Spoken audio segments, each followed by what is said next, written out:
Hello, welcome back to The Confusion. It's been a while.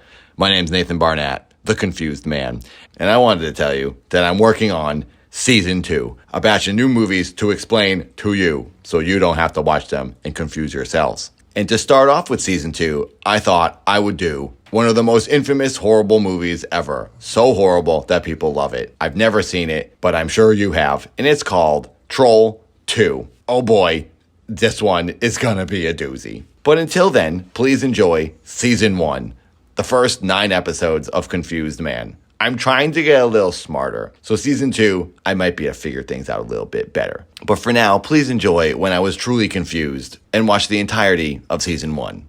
Enjoy. Hi, I'm Nathan. I love movies and have the best taste. In my opinion, is the best too. Now I'll explain this movie, The Shining, that everyone keeps talking about. The Shining, the movie, came out in the year 1980, the year before I came out. But it was filmed in 1978. It looks like it, too. I like 70s movies. They look like movies and not iPhone, Ice Bucket, Challenge, Dance, Trend, 60-frame content sins. Now, what I'm about to say may cause my entire audience to unsubscribe forever. The entire internet may actually cancel me, but hey, I'm an honest guy, and unfortunately I need to tell you that I've never seen The Shining all the way through. I've seen most parts of it a bunch of times, but I've never sat down and watched it from the beginning to the end. My brother and my friends have watched it a million times, and I'd walk by or sit down and watch a bit here and there. My brother even read the book twice, and I'm told all the time that I resemble Jackie Nixon, so I really should have watched it by now. I even played Jack Torrance for a show at the Upright Citizens Brigade a few years ago. So now, 45 years later, in the year 2025, I finally have watched The Shining, the movie. So here is my old man explanation of what the heck happened in it, I think. Jack Nicholson plays Jack Torrance. That's just a random coincidence. The actor has the same name as the guy in the book. Oh, by the way, it's a book. I mentioned that before, I guess. Maybe you already knew that anyway. You probably did. It was written by Steve King, the most famous author of time in history. So Jack is Jack and Shelley is Wendy and some kid is Kid. That's the family in this movie. They drive a yellow car. They live in a hotel because Jack, the character, not Nicholson, needs a job and is bad at writing books now. Oh yeah, Jack, not Jack Nicholson, plays the author. So the author Steve wrote a book about an author, and an actor named Jack played another Jack. Is this the lore? This movie is loved by lore hounds. It gives big lore boners to horror nerds. There's a million breakdowns of it, and now here's another one. And when the heck did lore become such a popular word? I think ARG started that. Did the word even exist before 2010? Who knows? Probably no one. Jack's kid Danny is a crazy person who talks to a guy named Tony, and Tony is his finger. The finger knows the future. Finger told him that Dad is going to call and say he got the job as the winter hotel maid. Then Dad does call and says, yeah, new job, let's go. Then yellow car drives them to job. Family now is inside hotel. Winter is coming and hotel has no guests. It's huge and has 70s furniture, maybe 60s. I can't tell. It's old. What's he supposed to actually do? I don't know. He's supposed to vacuum for 5 months, I guess. Really, all he does is complain. How much does he get paid? I can complain in your hotel if you want. Sounds like an easy job. I'm doing it now for free. Oh yeah, wait, I forgot that the last guy to do this job didn't love it. Job interview guy said that the last guy was so grumpy he murdered his family, so that's not good. Jack was like, okay, sure, whatever. So this job of doing absolutely nothing is apparently too hard for Jack because he starts yelling at his wife all day about it, even though she actually is the one doing the job. She's tidying up and stuff. It's not even her job. She should be in the hot tub eating Gushers. Maybe that's why he's mad, because she's stealing his vacuuming. He's got no crumbs to suck because she got them all. It should be titled the 1978 documentary capturing Grump's Gone Too Far. He's so mean to his wife. It kind of bums me out. Actually, it very much bums me out. There's a guy named Dick, and he's a crazy person too. And he say he talked to his grandmother without his mouth, and he gives the kid ice cream. Then kid says, I got a kid named Tony in my mouth. But mouth kid said I can't tell anybody about it. Then the kid says, what's the deal with room 237? And Dick says, nothing, don't worry about it. I'm not scared of that room, but never go in there ever. Then kid drives his car around the hotel, and mom gives his dad breakfast in bed at noon.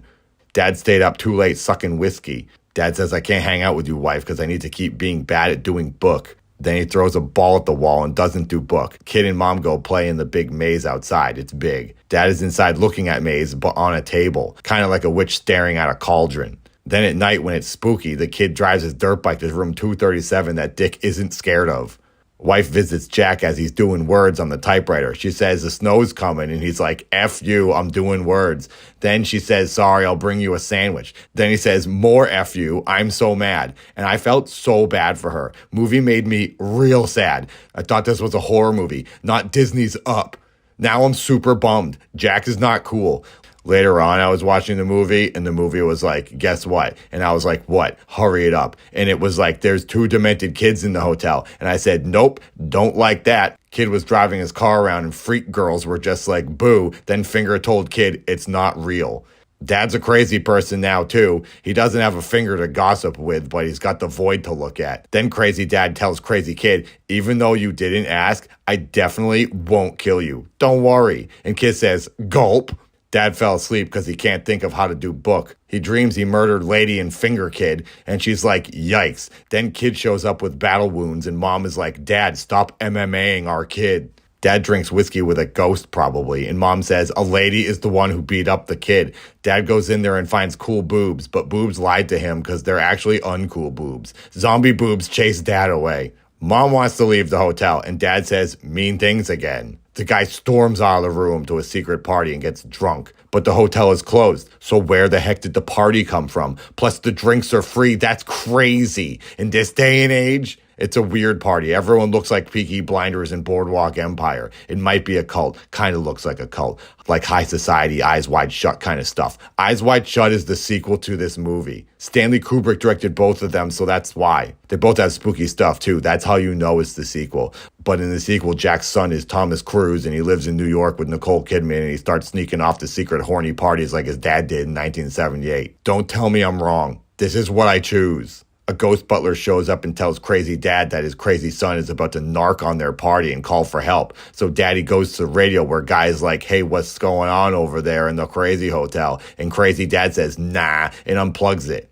Meanwhile, Dick has a Brain Man moment while Crazy Kid is braining out at the same time, so Dick flies to the hotel to help Kid.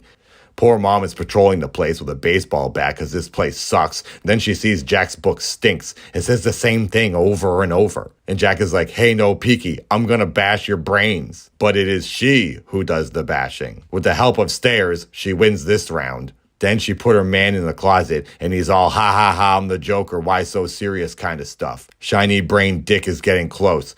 Crazy Kid is full crazy now and can't spell. Uh-oh, Ghost Butler broke Dad out of the snack room and he's got an axe. Mom shoves Kid out the window and he slides down the snow. Whee, looks like fun. Mom's stuck in the bathroom due to childbearing hips, and naughty Dad axes the door, then says famous crazy guy line, Johnny's here. But Mom's knife says, not so fast. And look at that. Crazy Dick is here to save the day. Nope. Jack gets a hole in one when Axe meets Dick. Mom gets out and sees cult stuff. What the heck is that all about? This movie is crazy. Dad's hungry for more red rum and chases his kid into the maze for dessert. But Dad stinks at puzzles, and Kid is like, I love Roblox. This is easy. Kid gets out, and Mom and Kid leave in Dick's car. Dad froze outside. Oops, no murder for you. Then the wall says it's the 1920s, and Dad's here at the cult party. That's weird, because it's 1978. So what the heck? So crazy. The end. There you go. That's The Shining, the movie. What the heck was that even about? All right, see you later. Hey, I'm Nathan. I like movies and have the best thoughts. Today's video is about a movie that Steve Spielberg built. It's called Eat. It came out in 1982, the year after I came out. I remember watching it in the movie theater when I was 12 months old. Good night. I ate a root beer and a Malo cup.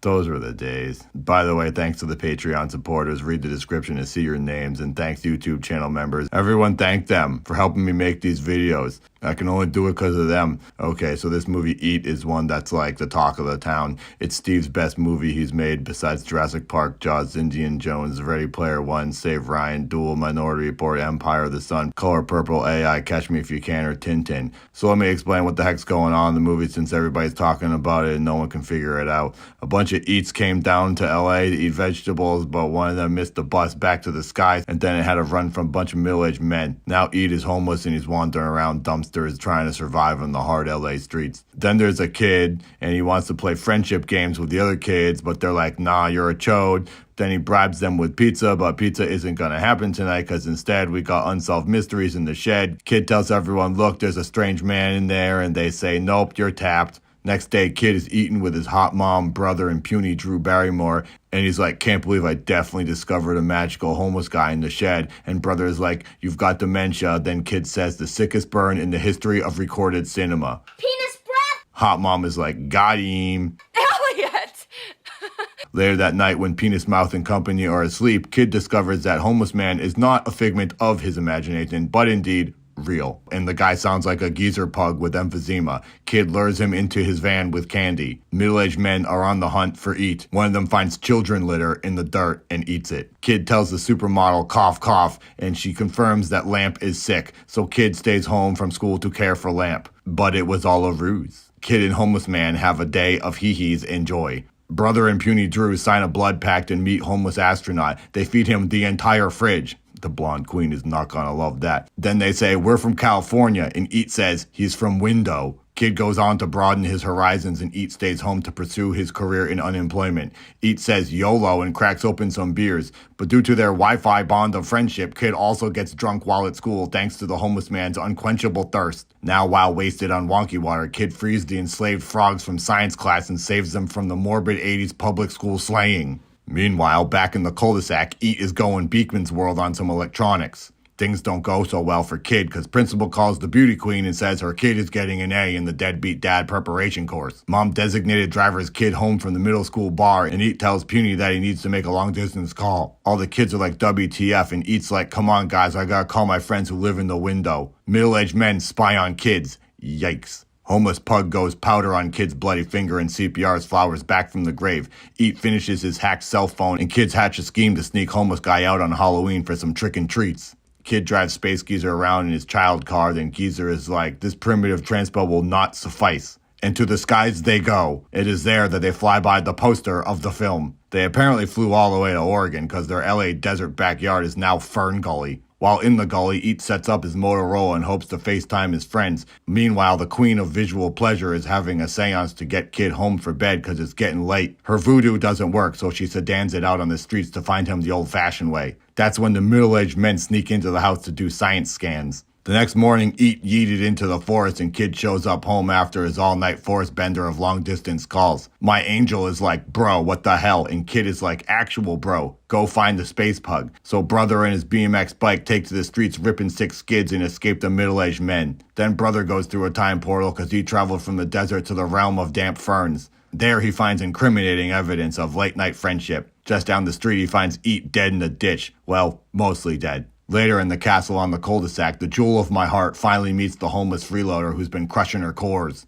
Turns out Kid and the now gray cosmic geezer are dying together because of friendship Wi-Fi. The homeless space pug scares mom's blonde Bob into knots and she takes family away from him. Just then Neil Armstrong shows up and he's like, give me a hug, family. There's no escape. Apollo 13 have surrounded the house. Don't look now, but an army of middle-aged men are marching in from the apocalypse. Middle-aged men upgrade the middle-class estate to a gerbil paradise. Kid now lives in a Ziploc bag and his Among Us roommates are doing COVID tests 24/7. Then one middle-aged man says, hey, I'm not so bad, I love homeless pug too. And Kid is like, he's gotta go home to the window. And Among Us dude is like, bet. But wait, this new beautiful life in a bag isn't so great. Cause cured flowers have left the chat and it seems Eat's kicking rocks. The middle-aged mob separate the boy and his blob and unknowingly pull the Bluetooth umbilical cord between Kid and his cosmic pug, ending Eat's life. Man puts homeless man on rocks and tells Kid say sayonara. Kid says to Space Corps, thanks for the 80s adventures in suburbia. And with the power of the single tear, Flowers go full boner and Eat is like, JK, no bucket kicking here. Kid and brother steal a van, kill 2 middle-aged Among Us, and meet the BMX bandits at the park. Eat has full health bar and the middle-aged mafia are too late because the youth have gone full Goonies in the streets, escaping with the pug man.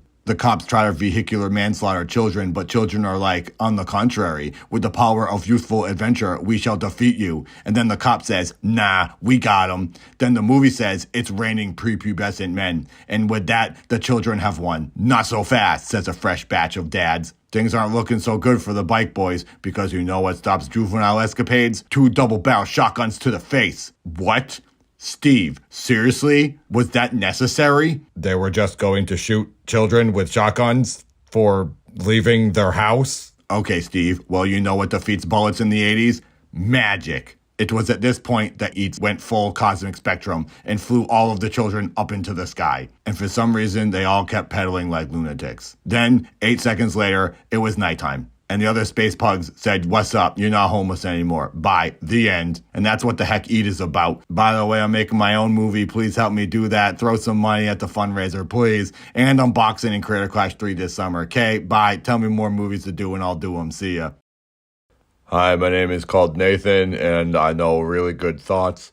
Ever since the movie RoboCop came out in 1987, nobody's been able to figure it out, so I'm here to tell you what happens inside the movie. Okay, so this is the tale of a man named RoboCop. It all started in the year 2028 in Detroit, Michigan. The nightly news comes on and they tell us everything sucks, good night. Over at the police station, it's a madhouse. Criminals, cops, and lawyers all busy being about. Then in walks our hero, Alex Murphy, a cop from another part of town, with the jawline of Minecraft Steve. He comes from a nice part of town, now transferred to the naughty part of town. The part of town where the major ethnicity is crime guys. But not so fast crime guys. Law lady is on the clock. Meet Detroit's Sonya Blade, Officer Lewis, a blonde, no-nonsense, karate-kicking cool cop. Lewis and Murphy get acquainted. You're going to be tag teaming in the Taurus. To the streets they go. Time to Clorox the naughty boys. Meanwhile, in a business building, Temu Robert Downey Jr.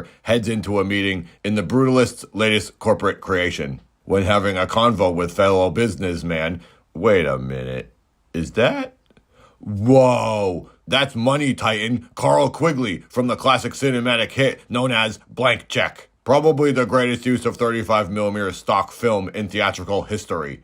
Carl Quigley is loaded. Thanks to him, 11-year-old Preston was able to buy a water slide, bouncy house, and arcade games. The guy lived my dream life. Wow, RoboCop must be the prequel to Blank Check. Quiggs is a budding millionaire. Now we get to see his origin story. You know who else is on his way to making millions? Not me. I'm on my way to making hundreds on Patreon. Thanks to those who give me their cash and allow me to make these videos. If you like these movie recaps, please consider helping me on Patreon. Back in 2028, Quiggs and Temu Downey Jr. go to a meeting on the 95th floor with fellow pale-skinned money boys. The eldest of the Pale Nation says, "Hey guys, guess what? 6 months until we delete Detroit and drop Delta City on its head. Detroit has cancer, and that cancer is spelled crime." Then Elder Paste says he is prescribing Detroit with a new medicine. Have a dose of Enforcement Drone 209. Temu Downey Jr. steps up for a sample, but medicine experiences a glitch all over his face. Bye-bye, Temu. Then Quigley says, "Hey, Ancient Paste, I got a robot." Then Paste says, "See you in 20.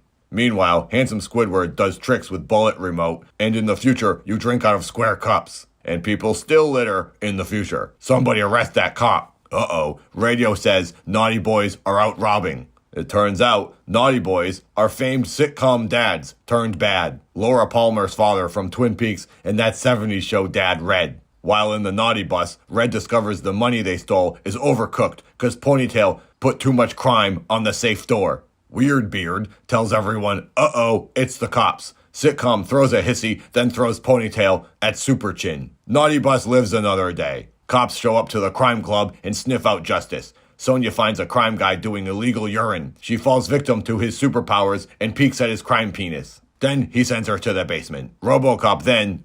actually, he's not RoboCop yet. Okay, Organic Cop then pervs on Weird Beard. Weird Beard pervs on Cake Boobs. Surprise, says the Quantum Chin. You and your odd facial design are going to jail, where you belong. Not so fast, says Twin Peaks. Not those peaks. Cake Boobs have died. Rip. Then Sitcom says, cops are cringe, and deletes his hand. The crime guys join in on the makeover from hell and start deleting all of his parts. Sitcom puts his final touches on with a bullet to the brain. Boom! Drop dead gorgeous. Now, with 1% health par, Organic Cop is rushed to the hospital where his life flashes before his brain. The brain that is cuddling 9mm metal alloy. Well, Bullet wins this round. Sorry, brain. We hear the doctor say, oops, he's dead. The end. But wait, there's more. Exactly 70 minutes more. That's enough time for us to watch the film RoboCop. Great, because that's my favorite movie about cops and robots. After Murphy and his chin are abruptly turned off, RoboCop is slowly turned on. Over a series of first-person point-of-view vignettes, we see science guys making him the man he will become. and that man is a futuristic cyborg lawmaster who sees the world through blurry CRT scan lines. Jeez, they really broke the bank for his body, then they just stuck a Sega Genesis in his brain? Okay, sure, whatever. Happy birthday, RoboCop, now get to work. Off he goes to the Detroit PD. There, he gets his belt, and crime sits in the corner. We see a montage of Rob stopping naughty boys, shooting penises, and bonking crazed politicians. But wait, something is familiar about Rob, says his former partner, Sonya Blade. She's like, hey, is you? And he's like, does not compute. Rob wakes up from dreaming of electric sheep because crime doesn't sleep. Back to the streets. Rob finds Weirdbeard picking on a nerd and says, time for jail, bully. Then Weirdbeard says, hey, I'd recognize that 20% of a man's face I met one time anywhere. You're the cop we killed. No thank you, ghosts scare me. Ninja vanish, and he blows up the gas station. Then Rob says, if ghosts scare you, then don't look in the mirror. And he offers him bullets. Beard accepts bullets and enjoys them on the ground. Rob now begins his identity crisis.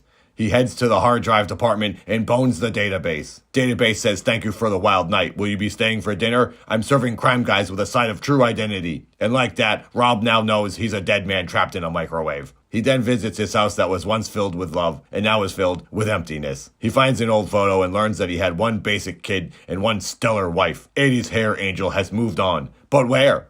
Why? Rob heads to the club to let out some emotions on the dance floor. There he finds one of the crime guys who did his murder. He drags Twin Peaks out for further questioning. That 70s show crashes a party at Blank Check's place. Blank Check is like, did you bring snacks? And Sitcom is like, do you enjoy bugles or bullets? Unfortunately, I'm all out of bugles. Sitcom pops in a DVD and exquigs his cubicle colleague. This evening's entertainment will be threats and Swiss cheese legs. DVD tells him he should have never impressed the corporate elder with Robo-Sheriff. His claymation droid was supposed to be king of the streets. Now Blank Check is destined for a blank future. Grenade says, hello. Quig says, goodbye. What? Quiggs dies, but he's supposed to become a millionaire and give Preston his blank check. How will he get the water slide and kiss a 30-year-old woman in the 90s? How will we ever see such sketchy storytelling if Quiggs is dead? Oh, that's right. It's 2028. Blank Check is actually the prequel. Well, Quigley did run over a kid's bike. Guess he deserved the grenade. Then Sitcom visits the town drug chef and they have a little crime convention. That is until Robot Cop kicks the door down. Literally. Cyber Sheriff gives bullets to all of the crime guys and Sitcom tries to escape, but Rob is too quick. To jail they go. Book him. What's the crime, says Captain Cop. Then Rob says, he killed me, and that's against the law. Then Rob heads over to the brutalist place. He tells Corporate Elder that he's been naughty, and Elder says, come give me a spanking. Psych. Elder unleashes an emotional complex so heavy Rob crumbles from the psychological weight. This emotional spanking is known as Directive 4. Rob Cop's programming will not let him arrest any senior business boy at the corporation that created him. He then calls in his own robot, ED-209, the one that killed Temu Downey Jr. Ed says, time to die, again. But Ed is Special Ed and shoots off his own hand. And I'm allowed to make that joke because I too am a graduate of Special Ed. 1999, baby. Shout out Mrs. Casey, Medway High. Rob Cop runs for his electric life, and Ed chases him. Luckily, Rob discovers Ed's kryptonite. For this $40 million war machine, can't do stairs. The programmers didn't think of that one. Ed defeats itself, and Rob very successfully does the stairs. All the way down to the betrayal of the century. Rob Cop walks right into a firing squad of Detroit's finest. Or should I say, Detroit's worst. They gift him all of their bullets. A backstabbing in the front. The cop-on-cop violence almost ends Rob's afterlife until Sonya Blade saves him. That 70s crime lord pays a visit to Business crime lord, and Business says, hey, you buffoon, Robert Cop is a walking camcorder and a memory card. He heard all the crime stuff we said. We gotta unplug his Ethernet cable once and for all. Sonya and Rob hide out in the very place that ended his life. There, he takes off his sunglasses, and they reminisce of the old times. She's like, remember that time you died and your wife moved away with the kid and married a new dude? And he's like, well, now I do. And that unlocks a new robot ability, Emo. Leave me alone. Meanwhile, in Crime Town, hood rats are doing hood rat things. But I wanted to do hood rat stuff with my friend. Now released from prison after blowing up the gas station, Weirdbeard sits amongst the chaos and enjoys the simple pleasures of watching the one TV show that plays in Detroit 24/7. The funny man says his favorite words. I'd buy that for $1. and Beard go hee hee. He's then reunited with his fellow crime guys. Beret Crime says, check it out, I'm out of jail too, and Corporate Whitey gave me a brand new car, the 6000 SUX. All the crime guys are now car guys, living their best free life on the streets once again. And all they had to do was murder. America, land of opportunity. Then Sitcom says, you know what else is great about America?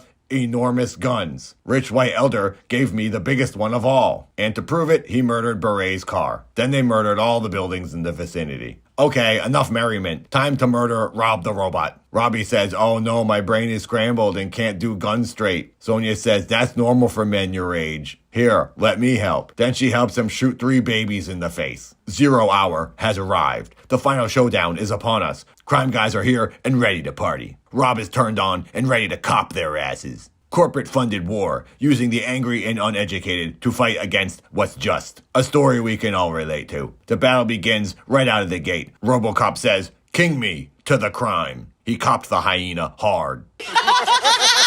The chase ensues. After plenty of practice with the corporate cannons in downtown, where the crime guys nailed every target, they now somehow miss every target. Emotion is clouding their concentration. Rob Cop strolls past every shot. It's that uncontrolled emotion that gets Weirdbeard in trouble. He drives 100 miles an hour straight into a clearly marked toxic waste tank. He then upgrades from Weirdbeard to Weird Everything. The walking zit heads out looking for ointment. They say don't touch your zits, but Sitcom is a crime guy, and he doesn't obey the law, let alone the rules of hygiene. He pops Weirdbeard with his 77 Oldsmobile. The liquid friend blinds Sitcom, and he launches into a dirt hole. Sonya Blade runs in for the kill, but Sitcom says, on the contrary, he feeds her a ballet buffet, and she nearly croaks. Cyborg Sheriff says, Sitcom daddy chill. Stop killing my friend. This time, I'm not arresting you. This time, you go to Jesus prison in the sky. But TV dads stick together, and Twin Peaks comes in with a sneak attack, and Robert Cop takes a garbage shower to death. Fun to do bad things. Sonya Blade then says, Happy 4th of July, and Leland joins his daughter Laura in the Black Lodge. Sitcom snaps after losing his favorite crime friend and says,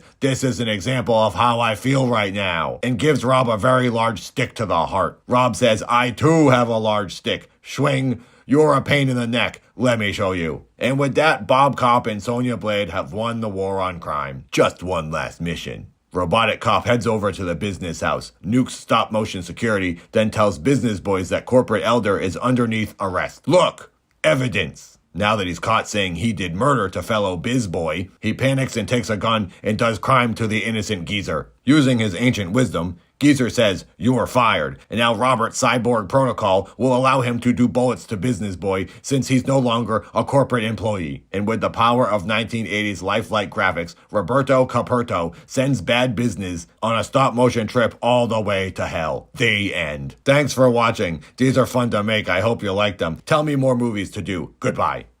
So today's movie is a 1996 hit film called Scream, where everybody does just that. When this movie came out, I looked like this. Now, 28 years later, I look like this. Can't believe I still look the exact same. You know who doesn't look the same? The first person we see in the movie. Not so puny Drew Barrymore. Turns out, this movie is the sequel to Eat, because it starts out with puny Drew Barrymore, now morphed into full Drew Barrymore, from 7 to 21. She now is a full guy. Make sure you watch my ET video after this one. She has moved from Los Angeles up north to Wine Country, California. She is also sporting a slick 1995 Bell South cordless 25-channel phone model 39,000 hubba. That antenna sure is talking to my antenna right about now. No offense, Drew, you're okay too. Big puny Drew keeps getting calls from some dude who's super obnoxious. He's like, hey, I'm lonely and I want to know what scary movies you like. And she's like, hey, creep, it's the 90s. Call a 900 number. And he's like, whoa, rude. How about I do murder upon you? And then she gets nervous, as do I. This scene is what I do not choose. I choose hee-hees and merriment, not stress bros. This stress bro is spamming full Drew all night. He's like, you like spookiest movies? And she's like, duh, it's the 90s. And he's like, okay, how about 1 million questions? Who's Michael Myers? And who's Jason Voorhees? And now I'm realizing that this movie is sort of self-aware, kind of breaking the so-called fourth wall, not something I've experienced in horrific flicks of the past. Leave it to director Wes Anderson. Craven. Wes Craven. Wow, that would be a different horror movie. Bill Murray murdering Jason Schwartzman for 2 hours in orange-painted hotels. Everyone would bleed sepia. Wes Craven, on the other hand, is daddy to Frederick Krueger. He directed The Last House on the Left, The Hills Have Eyes, and Nightmare on Elm Street. And now he's back to flip horror upside down with 90s wit. So after failing his film snob quiz, he tells Drew, you win a prize. It's your jock boyfriend. And his Elio's pizza fell out of his stomach. Oops, he's dead. Telemarketer is actually telemurderer. Seeing this makes her very unhappy, so she chooses to leave the area. Moments later, she has relocated to back of the house and is joined by Big Knife. Telemurderer is now in the house. Not so puny Drew decides to make a run for the street. Bad idea, cause the cordless killer says, "What's up?" and tackles her. We now see the phone phantom is wearing a mask that looks like the Edward Munch painting titled The Scream. What a coincidence. Munch then introduces a knife to Big Drew's not-so-puny chest. Lil Big Drew bonks Munch with her not-so-puny landline, and she makes a run for the parentals, now arriving home. She was mere feet away, but death was closer. Munch feeds her more knife and drags her away. Parents pick up the phone and hear their daughter entering the nether realm. It's actually really sad, and I did not enjoy that. Big Puny Drew's creators then saw something they enjoyed even less. The DiGiorno pizza falling out of Drew's belly all over the lawn as she dangled from a tree. Mother then said the name of the movie. And scream I did when I discovered the joy of Nathan Barnett's YouTube channel. What magical videos he makes. If only I could support him somehow with cash money. Again, I scream, for he has a Patreon. The angels who support these movie videos deserve public recognition. Here you go. Make sure you check out the Patreon post in the members Discord to watch these videos before everyone else. Thanks guys. Everyone join them and keep these videos going. How sad that Big Puny Drew is only in 12 minutes and 55 seconds of the Eat sequel. What a horrifying start to what I thought would be a jolly romp through 90s cinema. I don't know if I can handle this. My favorite movie is Nacho Libre, for crying out loud. This spooky mask makes me uncomfy. What's this? Alright, maybe this movie isn't so bad. The next thing we see is Neve Campbell doing cyberweb on a sick 90s PC. I wonder if it plays Doom. She's even got a 5-disc changer in this place. Okay, maybe I can survive unbridled fear if I'm often soothed by the nostalgia of dated technology. As Neve Campbell is, I assume, hacking the database, she is suddenly home invaded by the dollar store version of Gavin Rossdale from the hit 90s band Bush. He tries to sing Glycerine, but Never's dad is like, hey, why did you...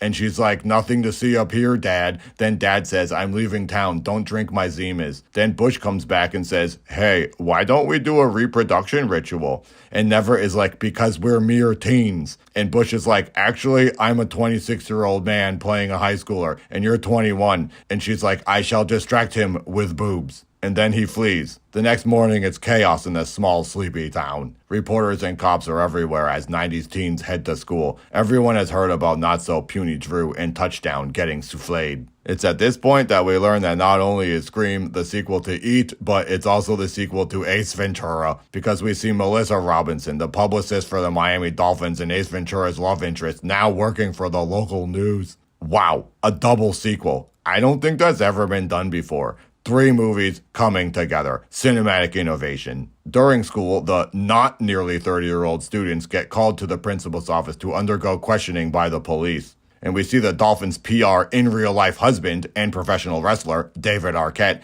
is the deputy of the town. That Hollywood power couple are also my good friends and co-stars of a big-time major motion commercial. I honestly don't remember what commercial this was. Good to see them in the film that kindled their fiery romance ages ago. What?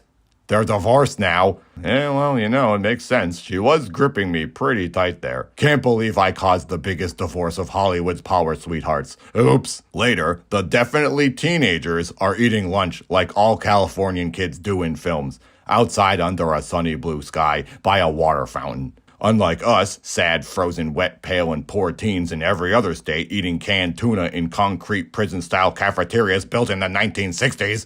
As they're eating their carefree kale salads, Shaggy from Scooby-Doo and Hackers says, women can't be murderers. It takes a man to do something like that. Then his girlfriend is like, weird flex, bro. Then he doubles down on the dumbest argument ever and is like, girls don't have what it takes. In order to empty one's guts, you must slice from the crotch up, thus allowing for maximum murder. Then Samson from the same year 1996 Shakespeare movie, Romeo and Juliet, aka Jamie Kennedy, is like, dost thou explain whence ye learnt such knowledge for murder, Shaggy? You sure do know a lot about this exact murder case. I work at Blockbuster and know everything about murder movies and the spooky tube. So what you're saying is suspicious. Did you pay a visit to Not So Puny Drew last night? And Shaggy is like, no, I was at this lady's place. And this lady is like, yup. Then Never is like, I don't have the guts to listen to this convo about guts.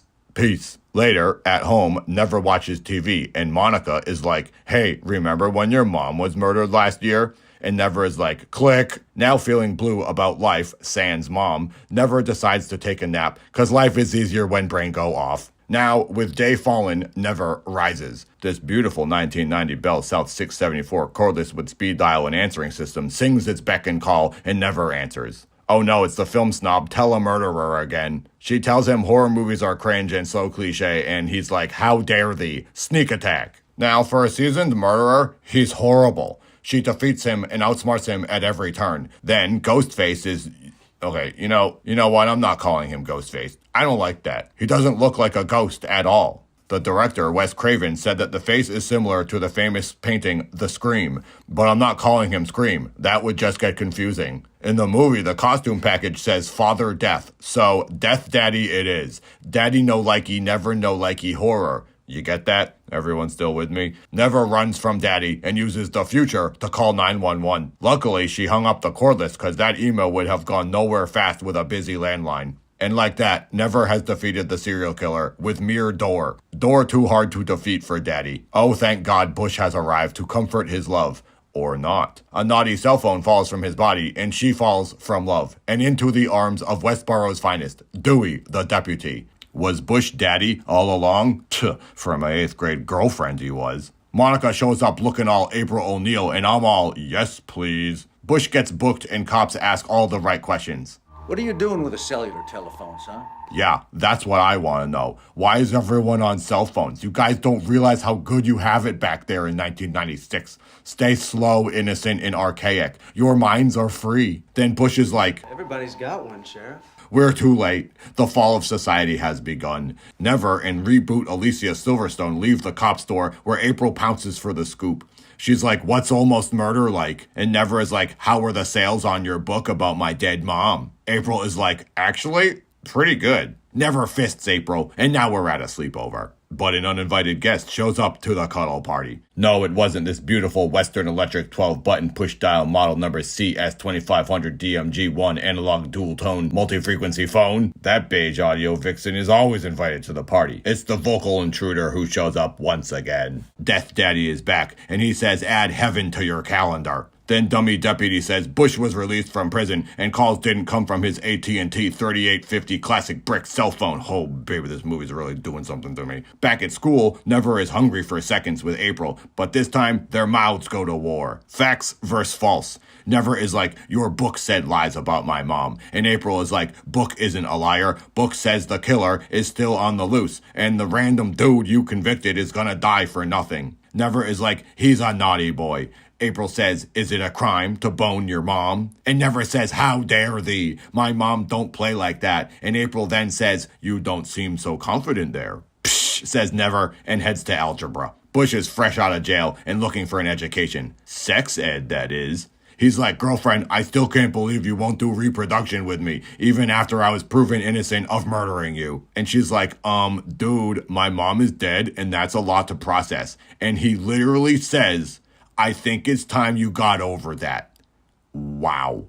This guy sucks. Never runs to the pooper to take an emotional dump. But unfortunately, the telemarketer from hell was in there pooping too and wasn't happy that Never heard all his farts. So he tries to kill her body, but the only thing that dies is his credibility as a murderer. This guy stinks at his job. After school, Shaggy tells Clueless and Never that he's having a party tonight. Never says, yeah, sure, cool, see you there. Also, I almost embarrassed myself in front of my Hollywood peers and didn't mention a huge detail. The director of the movie, Wes Craven, makes a cameo as a janitor named Fred, while dressed like Fred Krueger. Haha, that's funny. And Linda Blair, who played the nut job girl with a backwards head from Exorcist, is also in Scream as a reporter who's always screaming at Never. Thanks to all the smarty pants in my Discord for telling me. Now I don't have to let you know that I had no idea. And now you all think I'm a true film buff. Great, moving on. Principal Fonzie gets a visit from the 9X nut job. He's like, this is for detention last semester. And like that, another victim is added to the devil's phone book. Clueless and Never are stooping it, and Never is like,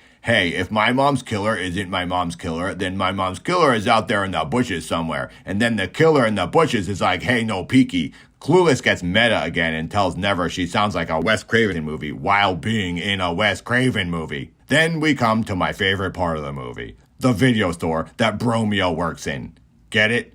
Romeo's bro? Keep up with me. Bromeo is slapping those shelves with those beautiful VHS tapes. What I wouldn't give to live in 1996 again. Sniffing the fine plastic of some new flicks fresh off the home video release date. Every kid in town is there. This place is doing some business. Someday I want to have my own video store like this, but mine is also like a mega hang zone. Come in and suck down a smoothie and rent a Game Boy and throw down in some Sword Striker while you peruse the tapes, then maybe take a break and play some arcade games or bust out your LAN cables and escape to Azeroth and rack some levels while enjoying the general retro aesthetic because oops, the world around us sucks chunks and I need to escape. Yikes! I went off script there a little bit. Anyway, Shaggy's inviting Bromeo to his party tonight. Bromeo's like, yeah, once I get off work in this heavenly establishment. By the way, Bush definitely killed everyone and tried to kill his girlfriend. Then Bush is like, I heard that. Then Bromeo urinates in his Jenkos and Shaggy is like, See you at the party, Bromeo. The Peaky Blinders theme then plays and we see the whole town shutting down early like a western shootout is about to take place. The girls go to the store to get some party snacks and Never is like, Bush has never met my Bush, and he's super bummed.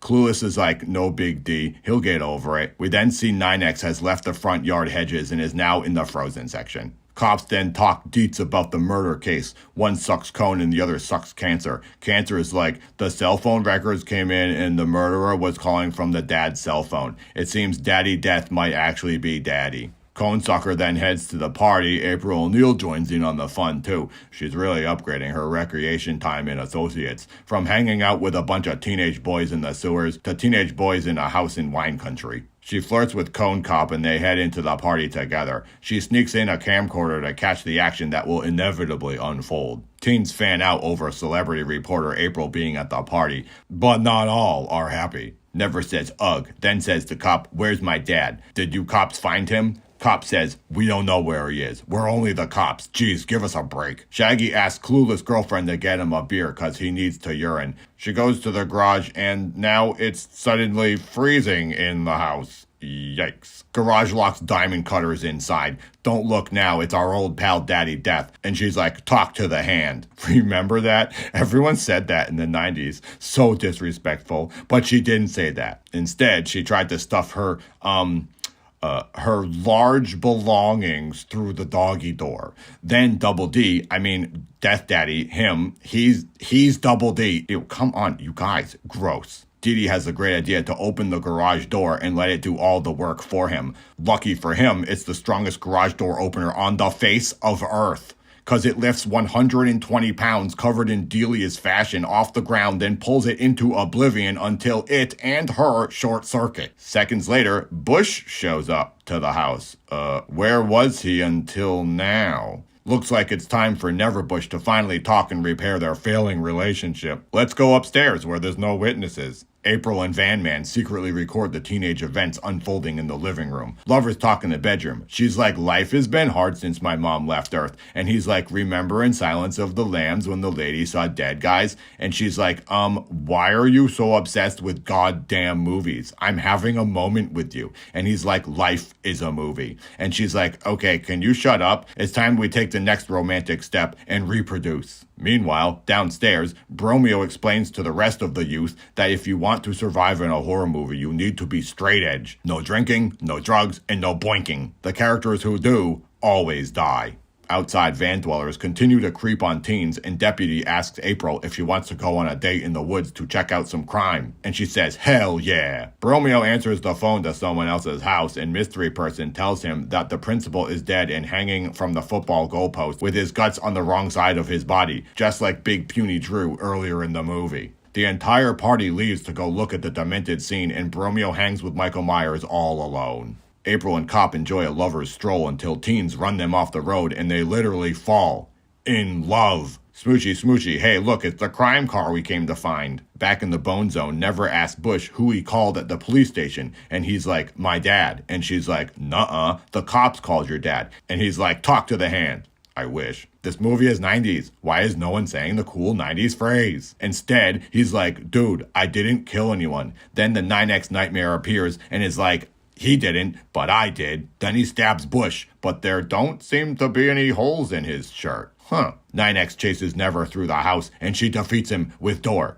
Again, this guy is bad at doors. Never escapes to the roof, then to the ground. The chase is on. Bromeo watches people almost get stabbed, then Never joins Van Man, and they watch Bromeo almost get stabbed while watching teens almost get stabbed. 9X leaves Bromeo, but where did he go? Oh, there he is. Bye-bye, Van Man. Never almost gets the big shiny, but she again defeats him with door. She then escapes through the doggy door, unlike her ex-best friend Twin Peaks. Wrong Twin Peaks. That's my RoboCop video. Make sure you watch that one too. Never flees to the barn, and April needs a new camera guy. Bye-bye, Kenny. April has never driven a car, so she stops doing that. After parking in the forest, Never needs another ride. Maybe cops can give you a lift. Nope, he's busy. Never calls more cops on cop phone. She grabs a gun, then Shaggy and Bromeo are like, he's the bad guy. Nuh-uh, you are. Nuh-uh. And Never is like, talk to the hand. Then Bush is like, I'm back and I feel great. Well, I did. Never then decides to give her half-dead boyfriend the gun. That bad decision is confirmed bad when Bush suddenly shoots Bromeo. Then he starts snacking on his own blood. She's like, ew. And he's like, it's corn syrup. And she's like, you bleed corn syrup? Ew, confirmed. She says, Shaggy, help me. Bush keeps licking himself. And Shaggy is like, sound familiar? And she's like, hey, that's the voice of Daddy Death, aka the 9X Nightmare. How did you trap his mouth in that tiny box? They then explain to her for 5 minutes how psychopaths work and that this is their coming out party. And she's like, so you're telling me you're both the murderer? And they're like, yup, and it's because your mom did the reproductive ritual with my dad, and then my mom left us, and I had to remove your mom from life plus everyone else in town. And on top of it all, your dad is here, but not for long. While explaining their entire plan to her instead of just killing her,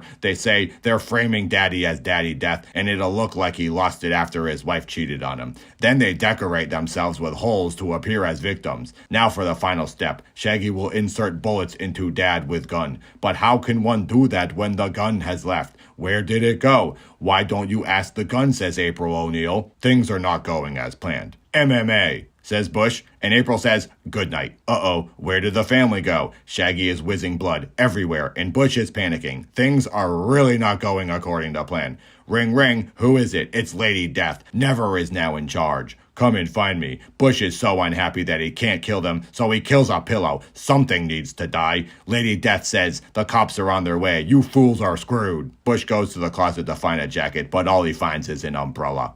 Umbrella puts him to sleep. Uh-oh, Shaggy is back and wants to cuddle. No thanks, says Never. TGIF is on. Unfortunately, he only catches the end credits. Then Bush is like, hey, don't forget, I'd like to kill you. And she's like, yeah, you just can't finger that out. Index right to the stab wound. Bushy no likey. Time to die. Yes, it is, says April. And that concludes Bush's farewell tour. Encore, says Bush. Never, says Never. The end. Wow, that movie was really great. So many cordless phones got me drooling all day. Please tell me more movies to do. I read all the comments. I'm trying to do all that you say. Okay, bye.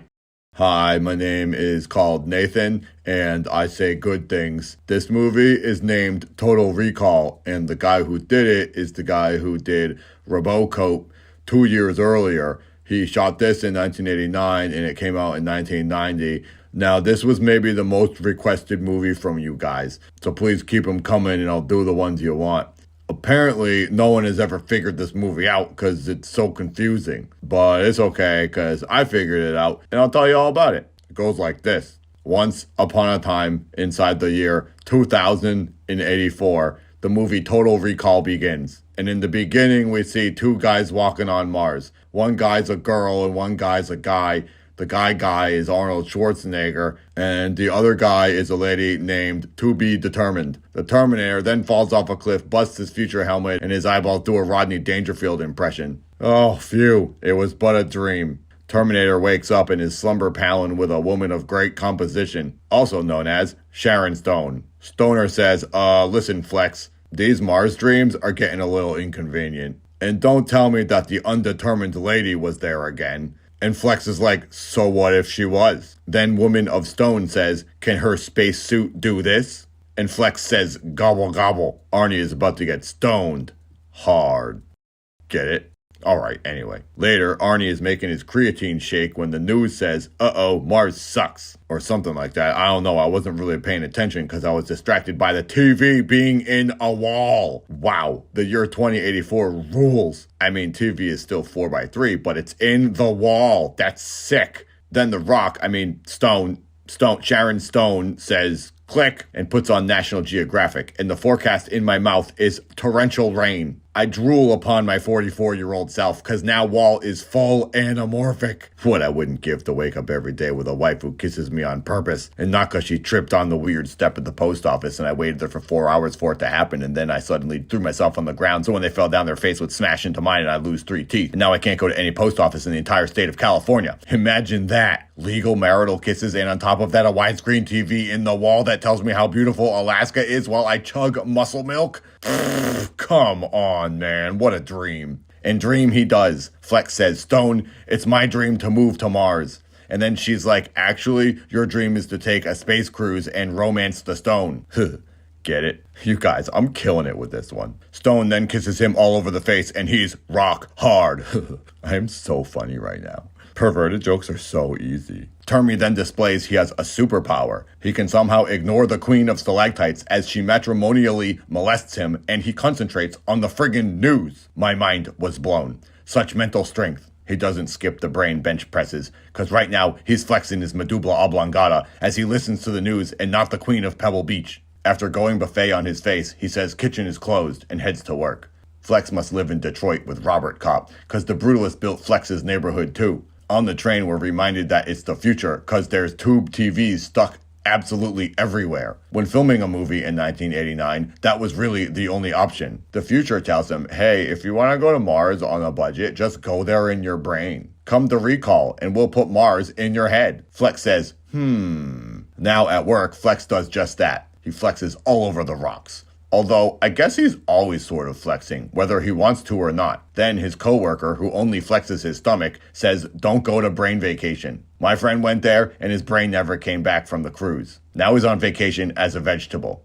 Flex says, Flex then enters Forbidden Braincation, despite Inconceivable telling him, no. Oh boy, this place has some hubba phones. FaceTime TV tube make brain go brrrr. They talk on Vectrex arcade cabinets over here. Don't tell my flip I said this, but I can't wait till 2084. We then see the secretary make a pointless call to her boss, who is sitting right behind her, but hey, I can't blame her. Who wouldn't want to use such a dream device? Flex asks for the Mars vacation memories to be uploaded to his brain. Then he takes the adventure upgrade, where he'll think he was a spy boy who saved everyone from crime guys, then gets the sultry lady on the espionage à trois. Science Madam designs him his dream babe, and she looks a lot like To Be Determined from his Mars dream.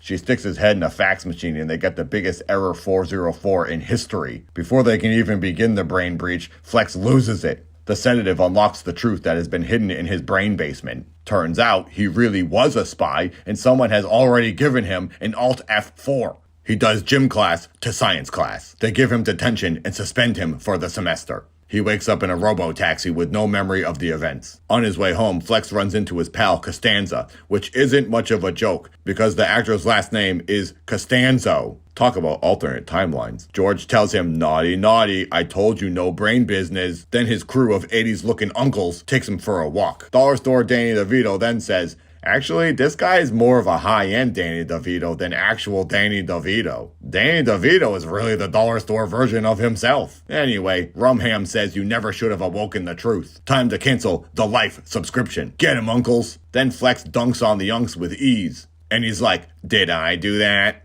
Back at home, Stone is playing Wii Sports and Flex is like, guys almost made me die, but I died them instead. She says, say what? Then calls a doctor. Ominous bald man says the doctor is in, and he's sending over medication. After washing uncle juice off his face, he's sabotaged by more killers. They shot directly at, not him. The whole wall right next to him dies, and Flex dives to safety. The attackers are no match for Flex, because he does suppressed mental espionage to them and wins the battle. This battle of strength becomes a battle of emotions, for that's not a crime guy, that's Stone Wife. It turns out she really was The Rock, because she lays the smackdown on Flex big time. At the end of WrestleMania 2084, Flex gets the belt, and The Rock says, listen, I'm not your wife. I don't like incredibly attractive young men with perfect muscles and thick heads of hair. I'm more into old, pale, bald guys with a negative disposition. Flex is like, haha, good one. Then she's like, seriously, your life is a lie and I got paid to bone you for 6 months. But I'm still up for one last silk sheet gym class if you are. But he sees through her plan and is like, Clever girl. Wait a second. Arnold should really sue Jurassic Park for plagiarism. Clever girl. The medicine arrives, but the patient has escaped. Wife hits the ground like a bag of rocks. I am so funny. Turns out, Wife was actually with the doctor, so she really does like a smooth top. His life is fake and everybody monitored him. I guess this is also the prequel to The Truman Show. And why is it that the bald dudes are always the villains? Even in the Truman sequel and RoboCop, bald man always ruins the life of the follicle front man. You know balding is caused by an overload of testosterone, and bald dudes are like super potent and shoot pregnancy bullseyes every time. I think it's time for us hairlines to cancel the man buns out there. Come on, Hollywood. Maybe make this guy the leading hunk for once. It's what the people want. Trust me, I should know. The doctor and his nurses watch Flex on their Atari Lynx, then head out to erase his memory card. The nurses find Flex in the middle of rush hour. They give the commuters something to help them sleep. They'll never wake up now. Flex hides behind one guy and the nurses fill him with medicine. 5 minutes later, he's so healthy, he can't even stand up. Then Flex says, how about a dose of your own medicine? Flex escapes on the train and the future tube tells him, hey dude, it's the future. We got rockets. Flex says, He checks into a motel where knockoff Mel Gibson zooms him. He's like, who's you? And Mel is like, we're old Mars mates. You have a GPS in your brain, now go throw a wet towel over it to throw off your scent so the naughty boys can't sniff you out anymore. I'm supposed to give you this suitcase. If you ever got in trouble, come and get it. Bye. Now Flex and Bag take a bot bus, but nurses prescribe more sleep meds. Flex is immune and says, yeet. Cab gets in a fender bender, and unfortunately there's a nuclear reactor in the front bumper cause when car go burr, car go boom at 6 miles per hour. Must be a Tesla. Flex finds cash and a bullet remote in the suitcase. Uh-oh, a shadowy figure has entered the chat, but the chat lied, for figure is merely a hologram. Flex's spy toy decoy turned on to say, foreshadowing anyone? Inside the suitcase is him. Him says to him, take this science plunger and give yourself a brain enema. So he does, and he pulls the Thomas guide out of his head and feeds it to a rat. Flex flees and crime is fooled by the hungry rat. Bye-bye rat. But the doctor hears him doxing Flex's address on Mars. Meanwhile, on Mars, the place looks lousy. Customs is a zoo. Everyone must be running to sign up for my Patreon because they love these cinematic seminars so much. Doctor and his med staff head to the office of the main bad boy. Some lady has an itch inside of her face that she just can't scratch. Luckily, Flex is in there and he tickles it for her. Dr. Death says, I have a prescription for that. Have some Dylenol. That's really funny. I should write that one down. Crime shoots up the place and breaks the airlocks, and people get sucked into Mars. But I don't think that would have happened. Is this movie dumb, or am I dumb? Can't you, walk around on Mars?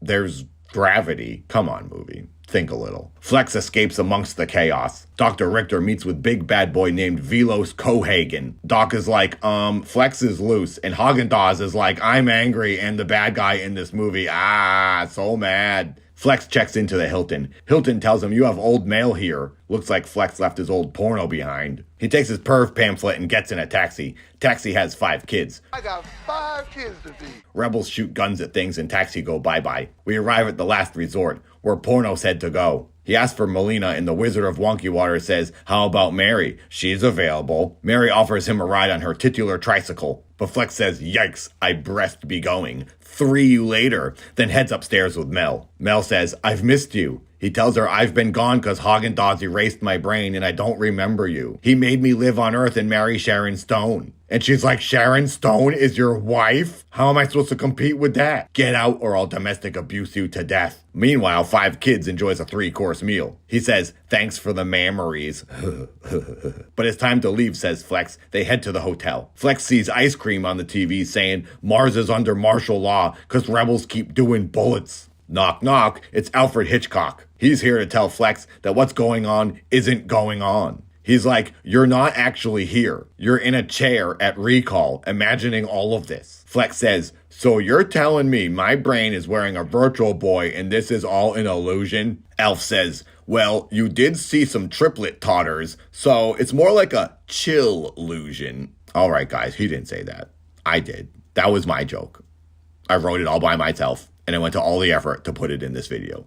Do you think I'm funny? Please tell me I'm funny. Stone Cold Wife is like, surprise, now wake up. Take this pill and go to sleep until you're awake. Then you'll leave this dream and we can go do more PM gym class.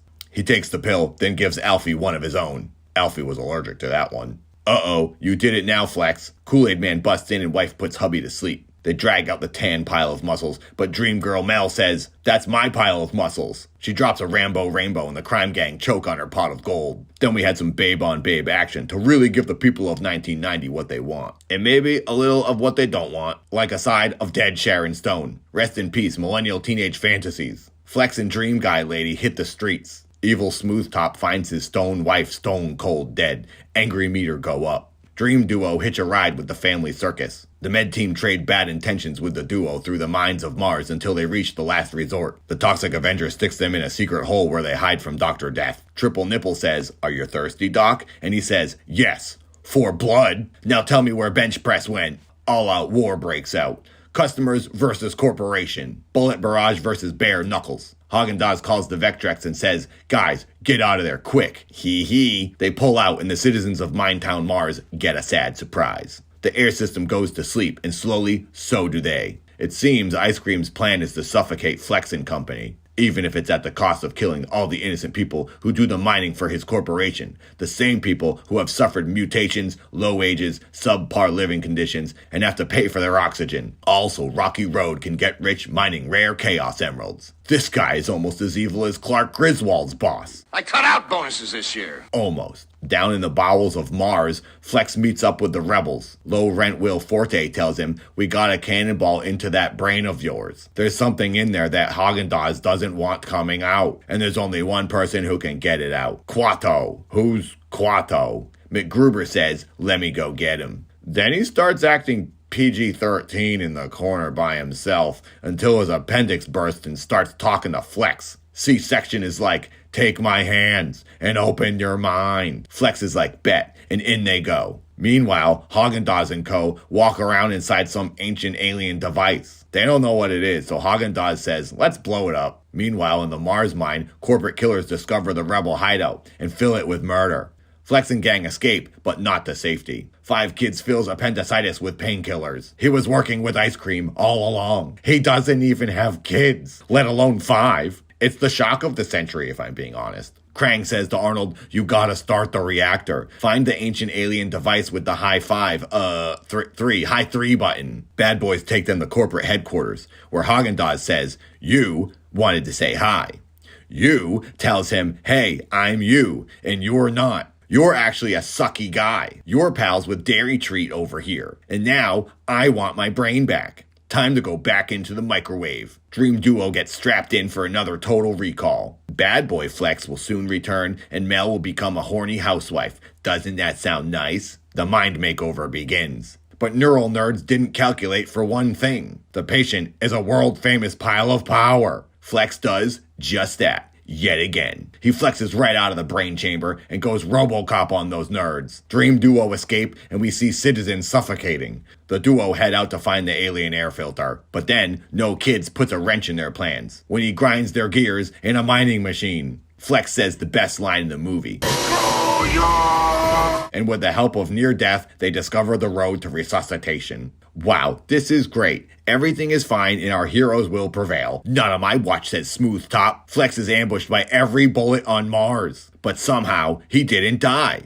How? Foreshadowing, says Flex. Then the duo foreshadow all over the corporate killers. Doctor runs for his life, and Flex also runs for his life. And he gets it. Bye-bye arms, and bye-bye life. Swolebro makes it to the air conditioner, but he's got company. Cream says, don't you touch that dial. Then Mel says, don't you touch that dude touching that dial. Haagen-Dazs arms a bomb, and Flex sort of saves them. Ice Cream gets sucked outside where he enjoys Mars's finest free-range toxic radiation. Flex finally high-fives the AC, but it's too late. The duo join Haagen-Dazs for his Mars meltdown. The ice cream melts, and the duo say, hey, wait for us. Inside the mountain, the fridge is on the fritz. The ice on the surface of Mars gets 360 no-scoped, and all the air splooges on the stooges across the land. Just in time. Mountain burps Prozac all over the duo and subdues their meltdown. Flex and Mel saved the world with a big alien fart. Good job. The end. Well, that movie was as incredible as I expected. Okay, bye. Hey, my name's Nathan. I love movies and think smart thoughts. So what I'm going to do for you is break down this movie, The Titanic, that everyone keeps talking about, but they can't figure it out. I've never seen this movie, but since I live the Hollywood life, I'll be able to figure it out and tell you what the heck's going on. This video is in honor of Valentine's Day approaching. We're going to embrace the spirit of romance, kisses, and going to second base, because the film The Titanic is one of the world's favorite ones about love. It was even the #1 most gone to movies of all time. People looked at it so much that it's earned $2,264,000,000. The director, James Cameron, was able to buy any sandwich he wanted to afterwards. Nowadays, The Titanic is the #4 most looked at movie because the director, Jimmy Cameron, went and made 2 other movies that have beaten the boat. Now, big earnings means big budget, big boat, and even big long time. The movie is 3 hours long. So let's hurry it up for crying out loud. Movie starts with a bunch of 90s nerds in a sub underneath the entire ocean looking at the boat. Then Bruce Valanche busts out Wally and they sniff around for a necklace, but all they find is some dirty old boobs. Then the oldest woman on the planet of Earth says, hey, those are my boobs. No free peeks. So she storms over to the boat to take back her breasts. When on the boat of wet perverts, she says, let me tell you a 3-hour tale of the movie Titanic. Then it's 1912, and the geezer is now young and rich. Her and her sombrero board the boat. Across the street, Leo DiCap gambles his 1 penny for a ticket to the grave. Yay, we're going to die. Wow, lifelike graphics. Boat is huge. Peasants get cozy in the basement, and Red Boobs moves her Picassos into her apartment at sea. Boys sniff the wind on the hood of the boat. Then Yellow Boy says famous line, I'm the king of the world! Big Red has bagel bites with Boat Builder himself, who says boat is the biggest thing human guys ever did. Then they all said rich, rude guy stuff, and Big Red was like, pshh. Then when sniffing wind, Red is like, what's that smell? Oh, it's poverty. Hey, poverty doesn't look so bad. Then the boyfriend is like, hey, stop making me look stupid and sniffing all these other guys out here. Then she's like, your Sharpie eyebrows make you look stupid enough. Then it's nighttime and Red is like, this fancy feast is cringe, I'm gonna kill myself. So she tries to jump off the boat, but Yellow is like, have you ever been to Wisconsin? And she's like, back off, I'm busy dying. And he's like, come on, don't die, because then we won't be able to be in this movie together. And then she's like, oh yeah, the residuals are gonna be crazy. Boyfriend's like, hey, thanks for saving Red. Come on by tomorrow night, we're having stovetop. Then Eyebrows busts out a Chaos Emerald and is like, you can't break up with me now, huh? She's like, F, now I gotta keep being rich. The next day, her and Oliver Twist are sniffing wind, and he's like, do you love the boyfriend? And she's like, whoa, you're crazy. How do you speak so freely and live without restraint? And he's like, cause I'm an art dude. Then she's like, nah, that's not art, that's hentai. Then he's like, have you ever disrespected the ocean? And she's like, orphan, what? And he shows her how to Haktua the dolphins. As they're spitting on fish, Red's yuppie mom and company stroll up and are like, Lil Red, chill. The only spitting we do is financially upon the lower class in form of less taxes. Now let's chug some grub. Then the boat designer is like, hey, Captain, let's drop this baby into 5th gear and do some brap, brap, brap. Let's really see how fast this bucket can go. Maybe drag some knuckles like the 12 o'clock boys, pull a wheelie into New York City, then everyone will be like, wow, not only is it the biggest, but it's also the sickest. And the captain is like, whoa, that is unsafe. But yeah, sure, okay. Later, at dinner, Yellowhead gets the 3rd degree from the people in the shiny clothes. Big Red is like, why aren't you rich like us? And he's like, I'm actually rich in life experience, and each new day is a check in the bank. And the shiny people are like, Yellow, you're chill. And she's like, yeah, well, at least I can afford to eat dead fish abortions. Then the boys go to poison their lungs, and the ladies stare off at their safe, desolate futures. Yellow Jack then passes Lil Red Rose a note. Oh yeah, his name is Jack. Yellow hair is Jack. Red is Rose. See, I told you I'd help you figure this thing out. His note says, meet me in 1 second. Then in 1 second, she meets him and he says, wanna go to a real party? Then he takes her to the basement where he lives and she experiences poor people for the first time. Yellow Jack says, hey, let's do dancing. And she's like, no way, that's crazy. What if I die? And he's like, see you in heaven. And he pulls her onto the dance floor. Then they impress the peasants with random foot movements and they spin in circles like from the trailer of the movie Titanic. Then they see dudes arm wrestling and she's like, whatever, that's not tough. I can do toes. And no one cares. Uh-oh, rich old guy doesn't like interclass relationship. The next morning, Eyebrows didn't have his Folgers or something because he was like, how dare you enjoy enjoyment in the basement last night instead of having misery with me? And she's like, I'm your marital fiancé. Fancy. What? How do you say that? Finance. And he's like, yes, actually, that's what our foreboding marriage will be.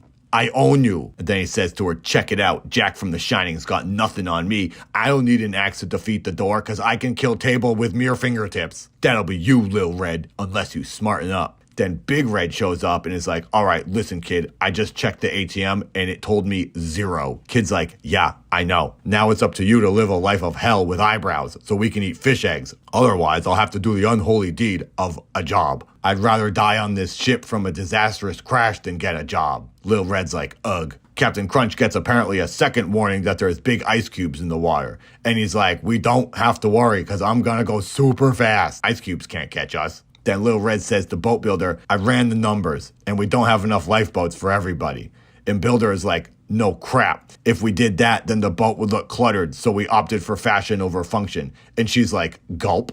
Then Yellow Peasant sneaks Rich Red into a room and says, hey, I want to break you out of Rich Prison, and you can join me, and I'll split my $10 with you. And she's like, nah. Then, after a moment of societal contemplation, Red joins Yellow on the hood of the boat. And she's like, look. And he's like, shut your lips. I'm listening to the Ceiling Diane song from the Titanic soundtrack. Then, a mere day after trying to save Red from falling off the edge of the boat, he puts her on the edge of the boat.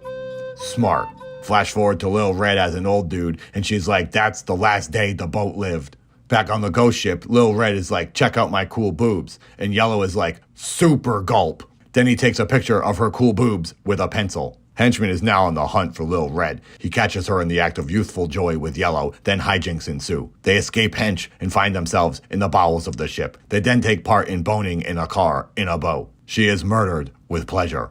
Ice Cube lookout guys are like, we could see ice cubes better if we had binoculars. Eyebrow finds paper JPEG of cool boobs and is like, these used to bring me joy. Now they bring me anger. Red and Yellow suck tongue, and lookout boys are like, hey, check it out, first base. Then they turn around and see Death pointing a frozen shotgun at their heads. They call Steering Wheel Man and say, huge ice cube, 12 o'clock. Everyone is like, yikes, but it's too late. The Ice Bucket Challenge has won this round. Boat says, we had a nice run. 1 and done. Captain says, everyone relax. Then Eyebrows frames Yellow for thieving the super diamond. Boatman and Captain are like, we blew it, big time. 2 hours until death. Yellow gets cuffed to a wall, and Hench and his gun stare at him. Then he says, I shall not be joining you at the bottom of the ocean. Liver shot. The yuppies are getting into lifeboats, and Eyebrows is like, rich people rule and poor people shall die. Then Red is like, F you, family. But Eyebrows will not stand for her disdain and says, you're a peasant whore. It is then that Lil Red puts her loogie lessons to use, and she escapes the clutches of cold, hard cash. She runs to find her yellow love as he awaits certain death. Finally, she finds Yellow, and they're like, there's too many keys. So Red leaves to find more keys, I guess. At this point, it's been 2 hours of movie, and I was like, I gotta take a dump. Thank God it's almost over. But VCR told me, fat chance. There's still an hour left. Oh my God, this is so long. Well, Bowels did not agree to this, so I paused the movie and lost 6 pounds. Now feeling rejuvenated, we meet up with Lil Red once again to see she has gone full Jack Torrance and is like, here's Johnny all over the handcuffs. Red and Yellow join the peasant friends and plan their escape. Meanwhile, Eyebrows says what's most important to him, money. Boat cops tell peasants, go away. Then peasants tell the gate, you won't like me when I'm angry. Gate dies. Peasants escape. Outside is pure chaos, and there's no more small boats. Ladies and kids are allowed to live, but men must die. Yellow tells Red, go live. But Red is like, I only live with Yellow. Then Eyebrows from out of like nowhere is like, please live, Red. Eyebrows is like, don't worry, I have a boat with Yellow's name on it. And Red is like, okay, thick. See you in the Big Apple. She then watches her two boyfriends fade into the night. Eyebrows is like, haha, I pranked you, Yellow. You're gonna die. I'm rich. I'll live forever. All I do is win-win no matter what. Then Red is like, psych, I hate living. Then jumps back onto the wet coffin because she needs more first base. Eyebrows is like, I never lose. Using simple math, Eyebrows deduces that the only thing that defeats true love is bullets. He shoots many bullets at their love, but love wins and Red and Yellow escape. Eyebrows then says, hee hee, I blew it. Diamond is in her coat pocket. F my life. Red and Yellow are good Samaritans, then have altercations with every gate on the boat until Keys finally defeat Final Gate. Outside, chaos still reigns, and Boat Cop is like, y'all are not chill. So he shoots Peasant, then says, this job sucks, I quit. Eyebrow steals a kid and uses it to save his life. Red and Yellow see the boat's dad and say, sorry that your boat sucks, peace.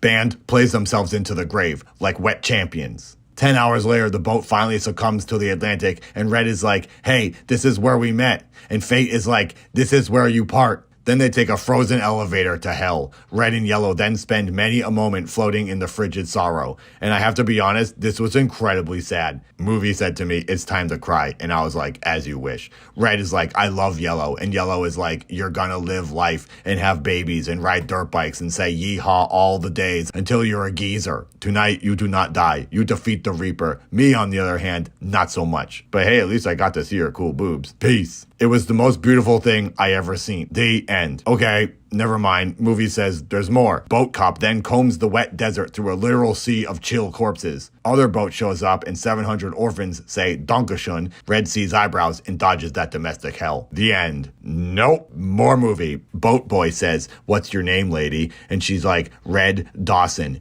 And then I cry again, for that is Yellow's last name. Love. It does me in every time. And with that, the movie has to be over. But you would be wrong if you thought so. Submarine Man says, I never found the diamond. Boo-hoo. Then Red Geezer mounts the back of the ship and says, hey, corpse husband, have some money. And throws the diamond into the entire ocean. The end is what you would say if the movie was over. But this movie never ends. You live here now. Geezer goes to sleep and we see through 100 framed pieces of photographic evidence that she brought with her on this random trip that she indeed lived a full life doing all the things Yellow was going to do with her, just as he requested. More tears have infected my face. Now, through a curtain of moisture, I witness the Geezer pass on to the other realm where she is met by the other frozen dead all together on the ship back in 1912, awaiting her arrival. It is here that she is reunited with her true Yellow love. And with that, 3 hours, 7 minutes, and 15 seconds later, movie commands more tears and I obey. The end. My God, I should have watched this sooner. That movie was great. Thanks for watching this video. Happy Valentine's Day. Patreon supporters, I love you. Adios.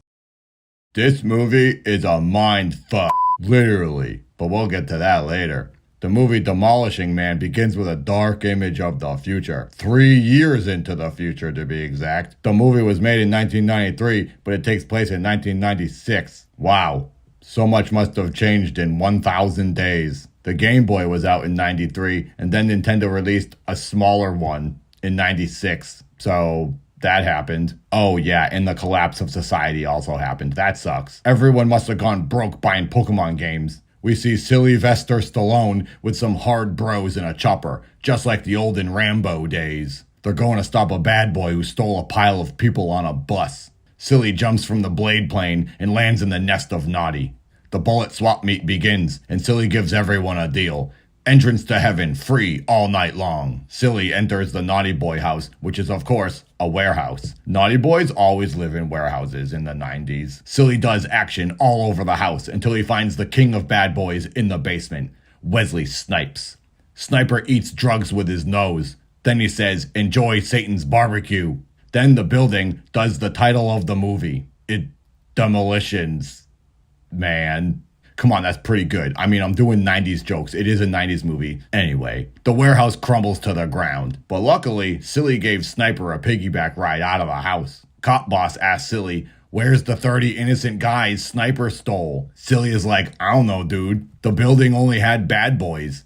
Then Sniper is like, nuh-uh. Then Raincoat Cop is like, dude, there's 30 dead dudes everywhere. They died because of building. Cop boss is ticked, and Sniper is tickled. Those dead guys didn't even get to play Magic Knight Ray Earth on Sega Saturn. So, Silly is sentenced to 70 years in cryo-snoozing. He's gonna miss the Dreamcast and Neo Geo Pocket. The ultimate punishment. Scientists splooge all over him, then they stick him in the fridge. Oof, he misses the release of the Tamagotchi by just 3 days. I had no idea this movie was so morbid. After staring at Silly's perfect lumps for 5 minutes, we fast forward to the future. The year 2032. So, 7 years from now. Nice, he gets to play GTA 6. Maybe. Don't hold your breath, Sly. Literally, don't hold your breath. You can come out of the splooge prison. Your sentence is over. Science Man calls police officer Sandra Bullock on his fiber optic iPad. Okay, that checks out. We got stuff like that right now. Demo Man predicted that one. Pretty good movie. Sandy drives to work in her self-driving Waymo. Okay, yep, we got that in 2025 as well. This literally looks like LA this morning in Calabasas. Whoa, what?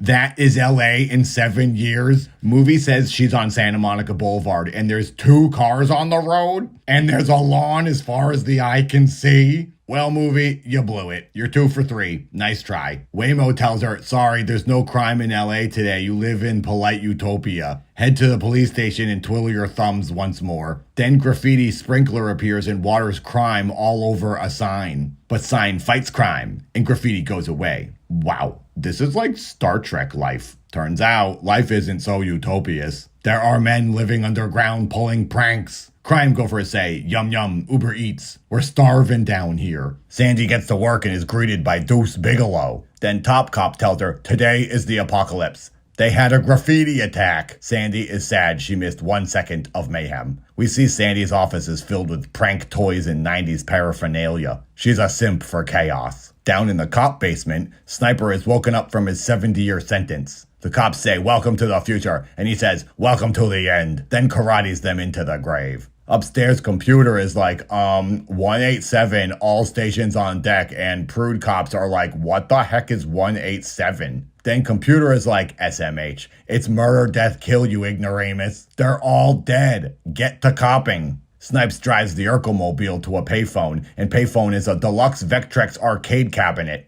Like in Totally Recalled. I gotta get to the future, I'm missing out. This one has Sega Saturn graphics, hubba hubba. Sniper hacks the 32-bit box and he starts sending himself a bunch of cash. Until Video Game hypnotizes him and says, murder, death, kill. Uh-oh, Snipes commits a capital crime when his potty mouth takes a dump 3 times. He's issued 3 citations for naughty language, then the cops show up. They're like, listen, maniac, your outlaw lips are coming with us. And he's like, nah. Karate! Snipes out. This dude rules, cause he has no rules. We see some Zen guru is giving a seminar down at the LA Convention Center for a bunch of DeLorean iPads. Until Otho, the interior decorator from Beetlejuice, shows up and says, hey, Doc, a bunch of cops got karateed inside out by 90s Ice Cube crime guy. Zen is like, you cops better get this straightened out. Cop says, gulp. Sandy says, hey, dudes, I know all about the 90s. The only way to handle Sniper's 90s bad boy action is with 90s bad boy action. To the fridge they go, where they reanimate Rambo. Chief is like, this is a bad idea.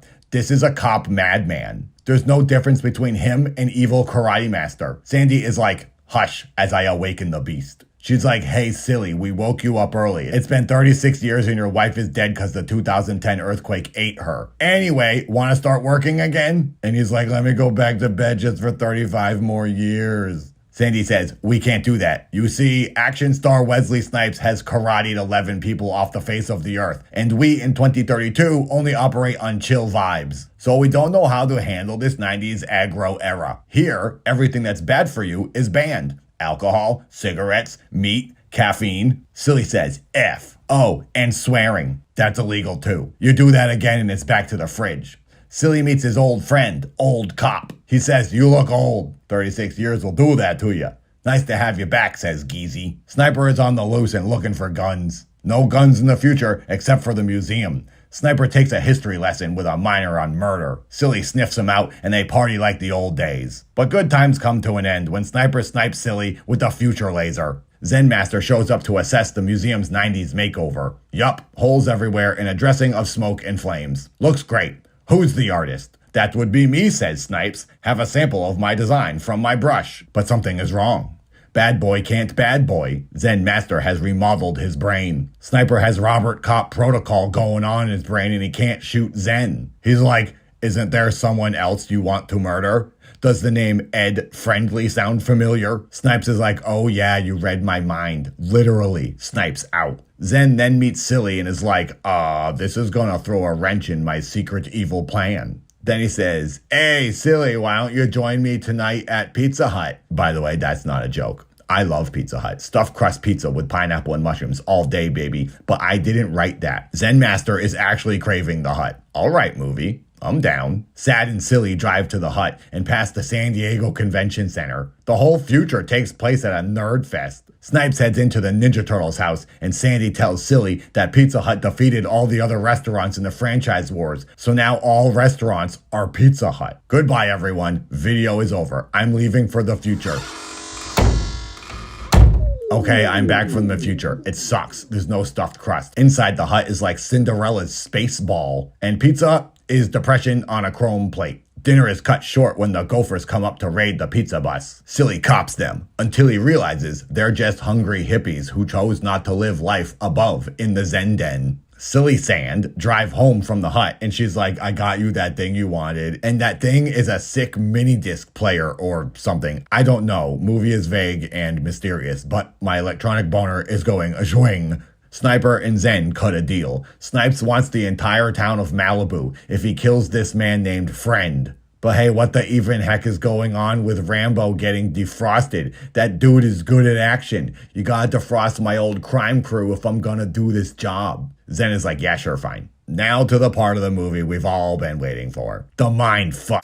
Sandy is like, hey, let's bone. And Silly is like, hell yeah. Then she busts out a Virtual Boy. And he's like, this thing sucked back in 95 and it sucks now. Let's do it organic style. And she's like, ew, no body bone, only brain bone. And he's like, do I look like Professor X? Give me them boobs.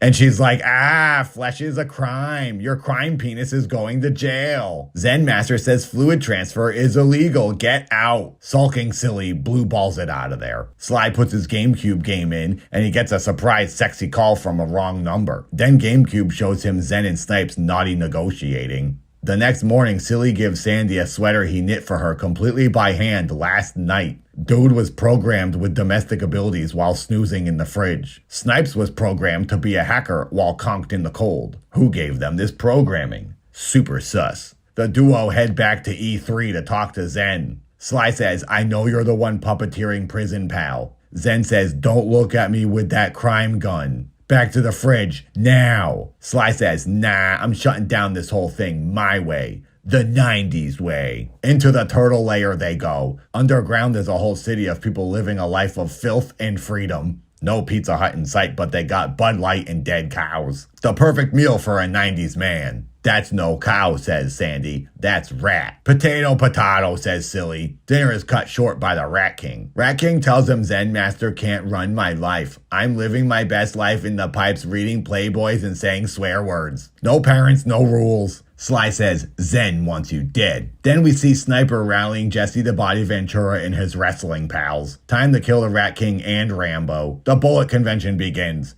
It was a waste of ruthless aggression because no one dies. Sniper cockroaches it away into the pipes. Sly knows what to do. He ganks an old gas guzzler and chases Sniper in the electric Uber. A battle on the streets. American muscle versus a fiber optic Ferrari. Sly can't defeat the self-healing quantum cab. So he does action. He tells Sandy to take the wheel, but she doesn't know how to drive a non-self-driving car. Now, if this was the 90s, then there would be many a joke I could make about women drivers. But since it's 2025, I will say, regardless of penis or vagine, due to the individual's innocence and lack of archaic machine experience, she is unable to properly complete the driving objective in a controlled manner. But then she says, F your stereotypes, and blazes in like a future Formula One Hun. Then she pulls Silly from his crashed car cocoon. Top Cop says, "You're under arrest, Rocky," for the 10th time. Then Sandy tells him to take his job and shovel it. Not shove it. Her joke, not mine. The rat's nest breached the surface, and they're here to help. The prude Pope tells Sniper he's almost created the ultimate society, with zero naughty biz as far as the eye can see. Sniper says, "Kill Culty over here, will you?" Rude Crew gives him his death dinner just as Silly arrives. Silly stuns Sandy in order to keep her safe. If women can't drive in the 90s, how could they ever do action and save the day? Hey, I didn't write this. I wonder if we'll see her again in the nick of time. Sly slides into the crime convention just as Snipes wakes up 80 of the naughtiest boys. A shootout begins in the midst of many frozen buttholes. Snipes gets Silly in his metal clutches. He claw games him over a barrel of death. Oh, thank God, the hero has escaped certain death using his huge muscles, just moments before the end of the movie. Snipes gets ticked and Ghostbusters the room to rubble. The final fight begins, a battle of brutes, a good old-fashioned 90s slug and slam seminar. They toss and tumble over all the buttholes until Silly drops the infinite ice pick and sends Snipes back to his Arctic detention. Then he sub-zeros him back to hell. This was the sickest end death I've ever seen. Good job, movie. Silly saved the day, and the lady Sandy did absolutely nothing. Okay. No redemption or pivotal role for her. Okay, good job, 90s. Moments later, Silly says to Top Cop, "Your old way of life is over. The rats are back and swears are cool again." Sandy says, "Give me that facial fluid, baby." And Sly's like, "I just learned that my wife is dead yesterday, but sure, why not?" Then he gobbles some Sandra Bull lips. Get it? Yeah, alright, it's not that good of a joke. The end. Okay, bye-bye. Good evening. I hope you enjoyed this video. My name is Nosferatu. I'm Nathan turned confused vampire, and I suck the life out of movies until they're a shallow husk and easy to finally understand. Ha ha, I'm just kidding. You're not on the wrong channel. It's just me, Nathan, doing a funny voice. Don't forget, I'm the world's most actor in the world. From Disney TV's famous Kirby buckets. Okay, anyway. This movie is the newest one I've ever explained. Also one of the higher ratings. Hey, let me know if you think I should explain this gem, The Incredible Bulk. Should it be my next video? It has an incredible Rotten Tomatoes score of 0. Yikes. There seem to be a lot of low-rated gems out there. Let me know if I should tackle them. Okay, now let's begin. This movie, Nosferatu, takes place in 1838. And it begins with the sound of a fair maiden drooling tears out of her vision balls. Wednesday Addams grew up and is a full-on Pedro the Lion fan. None of that My Chemical Romance fake emo. She's the real deal. She's a lonely gamer with no one to love her, speaking in macabre poems. She's like, "Can anyone hear me? Somebody please come to me, guardian angel, or literally anything.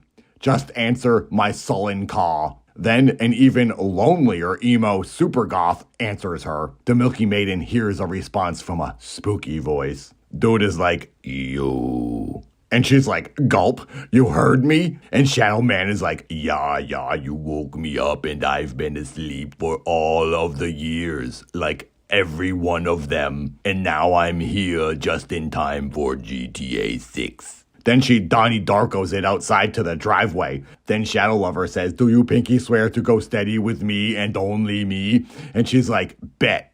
Then she starts making R-rated sounds until he's like, "Spaghetti," all over her. Oops, she may have made a bad decision. Jump to the future. Well, to 1838. So that was like 1835 or something, I guess, in the beginning. Anyway, now Maiden has a hunk with Elvis sideburns named Tom. They live in Germany and do spit transfers. Elvis heads to work at the real estate agency. He's greeted by a bunch of Scrooges before he heads in to see the boss. Boss is like, "Dude, your girlfriend is smoking." I'm jealous you get to marry her. And what the heck is on Boss's head? Is that a barnacle? That dude needs ointment for his psoriasis. Boss is like, as an almost husband, you'll need a raise. But you'll only get the raise and a new promotion if you do the simple task of traveling hundreds of miles away into the mountains to go talk to a spooky castle incel and get him to sign this new lease. He wants to move here to our town. Elvis tells Maiden about the good news, and Maiden is like, nope, you can't go see the mountain incel. I forbid you to leave me. I simp too hard to go that many nights without you. Later that night, they're at their friend's house, and he's like, dude, I'll pay you the money I owe you soon. Once I get this promotion, I'll be rich like you. Rich guy is like, no press, bestie, but when are you gonna join Baby Gang and squirt out some people? Elvis is like, probably as soon as you leave the room. Then he and his goth queen begin to first base it all over the floor of their friend's house. Later, daughter Depp cuts her hair and puts it in a locket. By the way, this is Johnny Depp's daughter. Did you know that? It is. Edward Scissorhands had a kid and she dates Nosferatu. Yeah, makes sense, honestly. Hey, it's me, Nosferatu here. Don't forget that there's a Patreon, patreon.com/Nathan Barnett. And if you like The Confused Man, I beg you to support even just for a couple dollars, or you can even sign up for free just to get notifications. Just support this confused man and give him some attention, for crying out loud. Then we suddenly are forced to witness some cult crack. Elvis's boss is doing butt-naked demon stuff. That barnacle on his head is rotting his brain. Maybe this is why he wants him to go to the spooky castle in the mountains. Pick him up some more Hot Topic merch. Boyfriend yeets it out of there and finds himself at the Forest Motel 8. He says he needs to stay the night before going to the castle. Hotel manager says, never mention that castle around here. Inside, everyone is getting blessed with garlic and a geezer tells him not to go to the castle. Beware the spooky shadow, blah, blah, blah. That night, the town has a weird block party where they take a naked babe to a vampire's grave and they stab barf out of him. Then Elvis is like, what the F? Then he's suddenly in bed with mud toes. Was it a dream? Or was it definitely real? Get the heck out of there now! The next morning, Elvis's horse is missing, so he hoofs it in his Nikes up the mountain and down Spooky Avenue, where a mysterious Uber picks him up and drives him to the castle. Now, inside Nosferatu's house, he says, You're late. Time to eat. Nossi apparently can only inhale because he talks like a suffocating walrus. And why the heck does a 1,000-year-old demon need to sign a lease agreement to be able to move into a town and suck the blood of goth girls? Can't he just, do it? This seems a bit unnecessary. He's a demon. Ah, well, I guess he has manners and respect for the rules. As he's sucking wind like a punctured bagpipe, Elvis cuts himself and bleeds on his Panera bread. And Nossi is like, geez, dude, take it easy. You're making me blood horny over here. Maiden and her lady bro take a macabre walk on the beach. Maiden is like, do you ever feel like unknown forces call your brain and control your mind? And lady bro is like, ha ha ha, you're weird. Elvis wakes up on the floor in the morning and finds 2 holes in his chest. That night, Nossi shows off his 2025 nails and hands over the signed lease for his new house in downtown. Elvis says, hey, I can't read this. Vampy is like, it's cool, don't worry about it, it's just ancient words. Sign it now. Elvis says, gulp, and scribbles away. Then Vampy is like, hey, can I sniff your wife's hair? Then he takes Maiden's locket and doesn't give it back. Then he heads to bed. Elvis wakes up the next day with more holes and he flips out. He tries to run away, but he runs into Vampy's cement futon. Elvis tries to give him a big hole to get even for the 4 little holes in his chest, but Nossi says, not so fast. Then Elvis runs away again. Nossi does Wi-Fi talk to Maiden's brain through her hair locket and says, you no longer like your husband, you like me. Then he chugs buckets out of Elvis, and Maiden falls into some deep illin. Doc is like, she's got too much blood in her bod. Give her some ether and call me in the morning. Elvis wakes up, surprisingly, not dead. But wait, he falls off the castle and into the entire ocean. This might be the end. Maiden loses her turds on the beach. Doctor gets a new patient that was found eating live sheep in a back alley, so they stuck him in a dungeon. Dungeon dude is none other than Barnacle real estate agent. The dude has gone full Jack Nicholson. Then he goes full Ozzy Osbourne and eats a bird's head. Doc is like, now, my good fellow, why would you do that? Barnacle says, spooky mustache chose me, so now I do odd things. A bunch of nuns in the woods find Elvis ringing Jesus' doorbell. They tell him he can't leave, and he says he must. Nossi FedExes himself to his new house in town. Then Barnacle gets fried. Doctor visits the Green Goblin and says the town is going bonkers. We need your help. Doctor visits Maiden, and Maiden says, I'm cute now, but wait till you see me in my PJs. That night in her PJs, the Florida girl arrives. She does Satan gymnastics and speaks bath salts to everyone. She's like, Demon Daddy is coming. Doctors deliberate on her diagnosis. Welp, she came down with a case of demon. FedEx boat isn't going so good. Sailor boys are barfing the plague all over each other. Might have something to do with the COVID box they're shipping from Transylvania. Sailor says, I hate the plague. I'm gonna go kill it for killing our friends. He goes to Nosferatu's slumber box, but only finds rats. Then Nasi says, spaghetti, and pops his neck and sucks the middle-aged man like a Capri Sun. Barnacle real estate psycho didn't die. Then he eats a dude and escapes the dungeon. Elvis finally makes it home from his trip to Castlevania. Simon's quest has come to an end. Plague Boat arrives and plague rats move into town. Barnacle takes his spooky daddy to his new house and says, I simp for you, King Bloodbag, step on me. Fang is like, chill, dude. Maiden cares for Elvis, and Doc says, why don't these dead sailors have any blood in them? Green Goblin is like, this isn't the plague. This is the goth apocalypse. I know what to do. That night, Daddy Doom visits John Depp demon daughter. Nasi is like, I'm sorry to tell you, but we're basically common law at this point. You've been stuck with me ever since you said spooky prayer to me long ago. Then he reads her the fine print of their marriage license and tells her she's got 3 nights until she lets him tap that fine pasty blood bag. Or he kills everyone she knows, including her beloved Elvis. Peace. And it begins. Maiden Bro is the first to begin her Let's Play with the plague. Night 2 is on. Maiden Phantom threads Elvis back to health. He's like, we gotta spin dash it out of town. Mustache of Doom is coming for you. She's like, yeah, old news. That's why I told you not to go to the friggin' castle, bro. Then she goes all manic pixie dream girl on him, and Elvis is like, gulp. Then she's like, by the way, Nasi has a cool wiener. And Elvis is like, oh yeah, I'll show you the coolest wiener in Transl Graceland. Meanwhile, over at Richie Rich's place, Maiden Bro hears her kids having a very bad time in their room. She's like, what's all the fuss? Then Vampy is like, thanks for the snacks. But my favorite flavor of blood is blonde. Num num. Boo hoo, goes Richie. Doc is like, tonight is night 3, the night we stop the mustache murderer. Richie is like, I miss my permanent girlfriend and those kids. So he pays them a visit and sucks the plague out of Maiden Bro's deceased dentures until he too travels beyond the realm of lifelike graphics.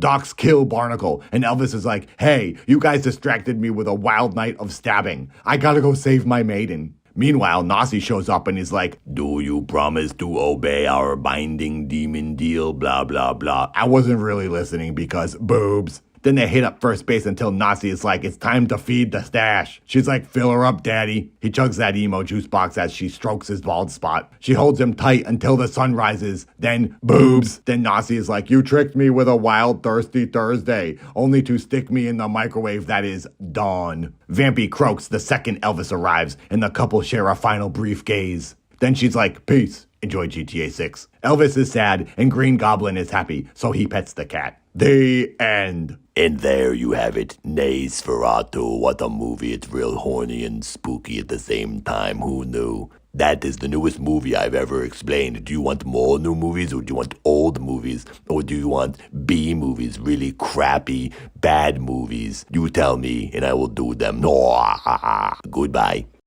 This movie is called Donald Darko, and I'm called Nathan. I like movies, and I say good words, so I can explain it. This one. Movie starts up in the mountains above El Angeles. Don is laying in the street. It's almost sunshine time, so he wakes up.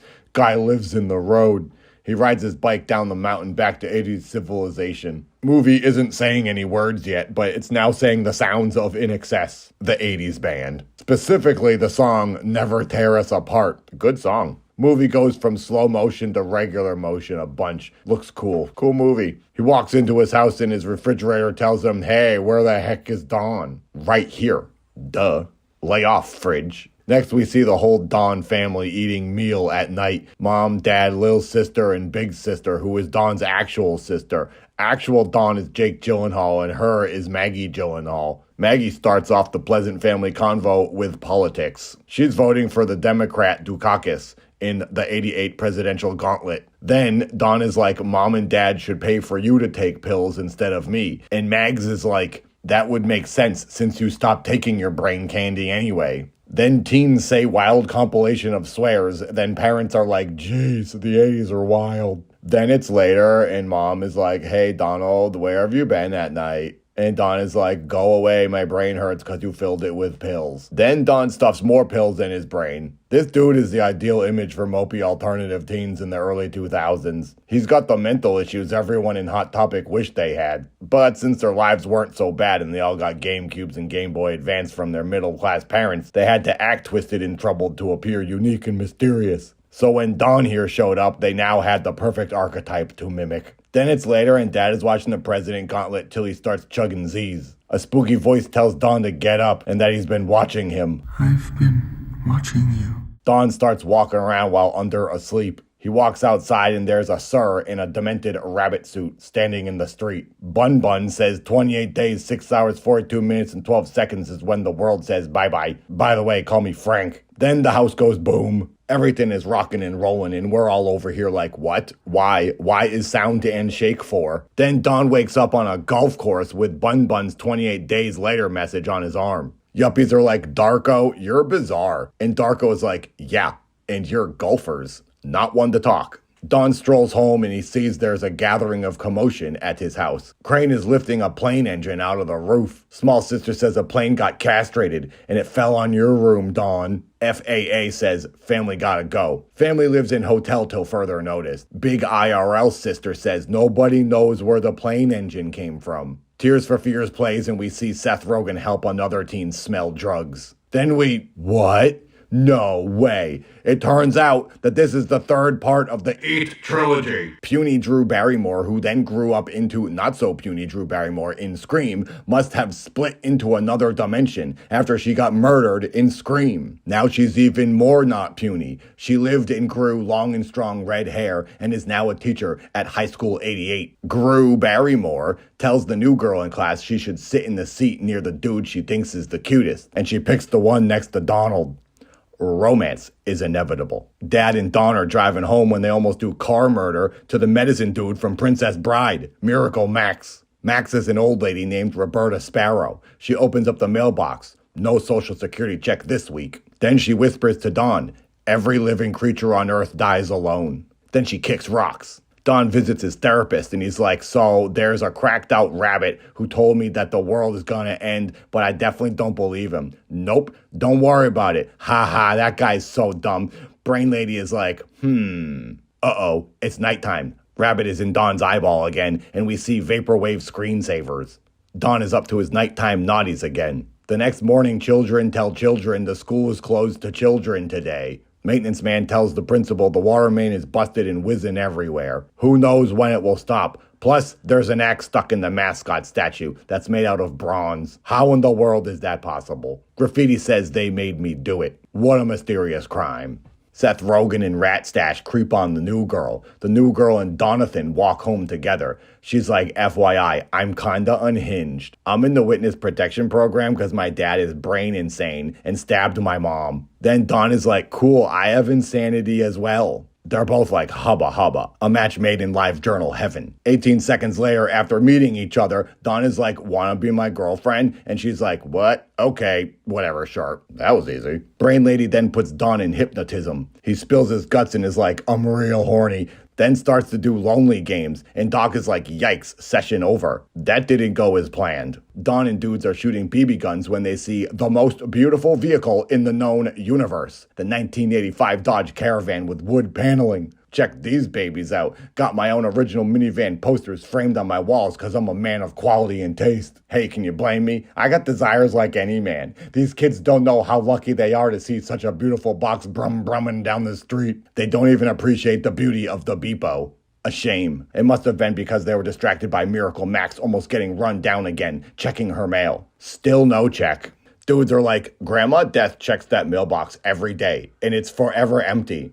Oh wait, she's going in for seconds. Maybe the mail snuck in when she wasn't looking. Nope, still just a lonely tin hole. Don snacks on some RX and old Bun Bun is like, sup boo, time to party. Let's touch force field and do whatever we want. Don is like, Bun, why did you make me flood the school? And Rabid Roger Rabbit is like, they're all in danger. Do you believe in time travel? Then Lil Sis is like, Don, your brain has become banana bread. And he's like, leave me alone, I'm emo. Uptight, religiously motivated, and personal opinion pusher teacher makes kids watch Brainwash from Patrick Swayze. She's like, okay, teens, you all gotta be positive. Come up here and tell me if things are positive or negative. Then Don is like, this whole thing is BS. Because there's more than 2 degrees of emotion. Then he tells her to stick Patrick Swayze's book into her butthole. Don gets spanked on the wrist from principal. Then Don is like, hey, young and cool science teacher and doctor from the television show ER. I got some questions about time travel. And ER is like, now you're speaking my language. ER tells him that wormholes can teleport metal things like airplane jet engines to and from different dimensions and times. Then teaches like, want to see something super illegal? It's a forbidden book about time travel written by a geezer lady who used to teach here, named Roberta Sparrow. That's the mailbox lady. Don is like, I know her. That's Grandma Death. Oh, by the way, gulp.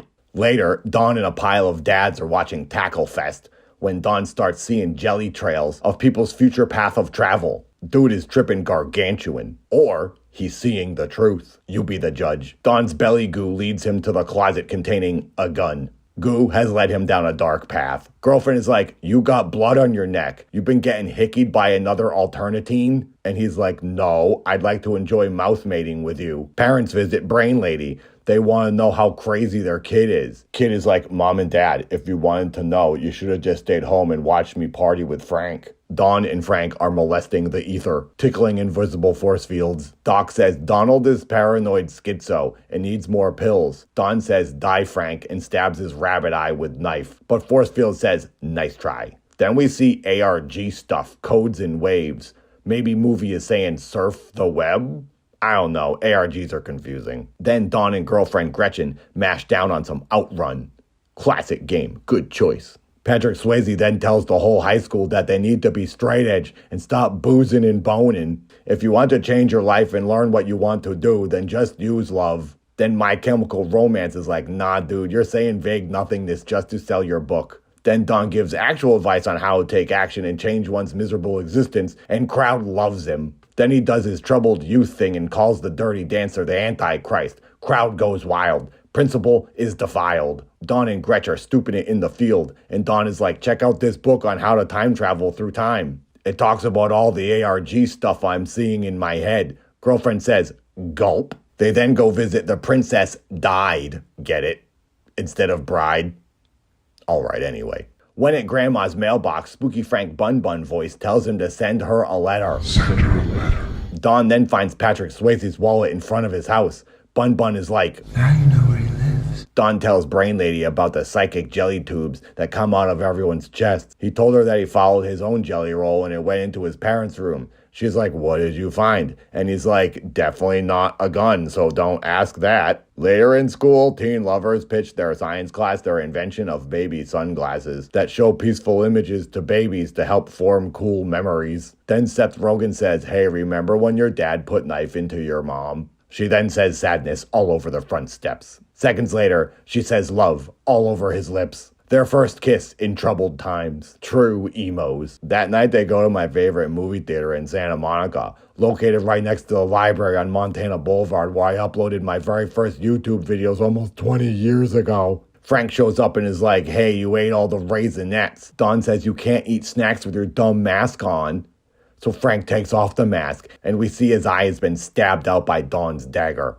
Then the blind bunny shows him a portal and Don gets more ARG flashes. Then Frank says, Burn it to the ground. Don then goes hood up into troublemaker mode. Meanwhile, at the talent show, kids do mediocre displays of skill. Swayze announces that a bunch of little girls, also known as Sparkle Motion, are about to do a random arrangement of movements, and the whole place loses their goddamn minds. While the town is busy with subpar entertainment, Don is busy with his own pyro show. He burns Swayze's house to the ground. Firefighters find he's secretly super evil. Bad images of kids are found in his house. Off to jail he goes. Obnoxious religious teacher can't simp over dirty dancer no more. Oops, I was wrong. Delusional brainwashed people can't jump ship that easily. She starts a defense campaign for her orange-tanned leader. The semi-coordinated young girls are about to go on the Ed McMahon TV show to do their crappy dance, but she cannot chaperone them. She must bail on Sparkle Motion to be at the pervert's court trial. This lady is tapped. She asks Don's mom if she will escort the children to Hollywood. Mom says, yeah, sure, just get off my step, lady. Principal fires Gru Barrymore for her new age teaching techniques. Gru is ticked. Mom leaves for the dance battle and Don gives Mom a rare hug. Gru packs her bags and heads for the unemployment office. Don says sorry you got fired. Drew says can't win them all. By the way, cellar door is the most beautiful word ever. Okay, movie. Then Don tells the often bullied special needs girl that someday everything will be good for her. She's like, leave me alone, goth boy. Don tells Brain Mechanic that he flooded the school and burned the perv mansion. Frank made me do it. I got a lot to get done before the world ends. She's like, well, that's nice. Good job doing your chores. By the way, your pills aren't medicine. They're just water. Stop taking them because they don't do anything. Big sis gets into Harvard and Don is like, we gotta have a party while the rents are out. Girlfriend comes over and says her mom is gone. Murder dad may have found her. Dark times fuel emotions for the dark teens, and they do the dirty deed. Mom and kids are on their way home in the sky. Hope the plane's engine stays where it belongs. Don follows his psychic umbilical cord to Freaky Frank. Time is running out, says Don. Fellow teens have confusion. 80s movie trope commence. Teens on bikes on Halloween night. They ride to Grandma Death's house and use the cellar door. Oh, Gru Barrymore dropping clues for old Don. In the geezer's basement, they find Seth Rogen with a big knife. Bullies try to murder lovers, but Carr scares them off. Geezer appears and Carr swerves into girlfriend. Girlfriend sleeps forever. Uh-oh, it was Frank driving the car. Wait, Frank is a real dude? Bye-bye, Frank. Donnie does bullets to his life, and now he joins girlfriend in the forever dream. Princess Bride tells him to hurry up because the storm is coming. Don kisses sis bye-bye, takes dead lover to the mountains as a portal opens over his house. Mom and Sparkles are about to land home when suddenly the engine falls off of the plane and through the time portal. The movie rewinds and does ARG confusion images, and Donnie lays down in his bed and acts all one flew over the cuckoo's nest. The movie ends as it did not begin. Engine takes a nap with Dawn, and neither of them wake up. We see all the other characters are still alive and unaffected. Basically, movie never happened, because Donald chugged Engine for breakfast. Girlfriend, who never was, then rolls up and is like, hey, mother-in-law of negative fruition. Good morning. And Mom is like, what's up? They wave at each other despite the immensely unusual and morbid situation they currently occupy. The end. What the heck? That was more of a mind F than Demo Man. What does it mean? How would I even begin to figure this out? Okay, well, I guess if I just looked at it objectively, I'd assume the movie is saying... In the beginning of the film, when Donnie doesn't die from the engine because he was talking to Frank, who is also known as a manipulated dead, that moment caused a tangent universe to split off from the prime universe that he was living in. Now, living Don is in a parallel dimension. Frank brought him here to go through all these quantum mechanic trials and tribulations. These are taught to him by former science teacher and experienced time traveler, Miss Sparrow. In order to learn, he too can see time portals and manipulate time himself. And while he's here in this dimension, he gets a girlfriend who is also manipulated dead. But unfortunately, her mother goes missing, and then she dies. Then Don burns down a pervert's house, and his cool teacher gets fired. Basically, lots of bad stuff happens in this tangent universe, so he better shut it down. Now having this portal knowledge and time travel skills, Don opens a portal and goes through it, just to wind up back in the beginning of the movie, in his bed where he dies, exactly where he would have been if Frank just left him alone in the first place, therefore proving that Frank brought us on a pointless journey, and Frank should have just stayed at home. Great, good job, Frank. Or something like that. I don't know. Okay, bye-bye.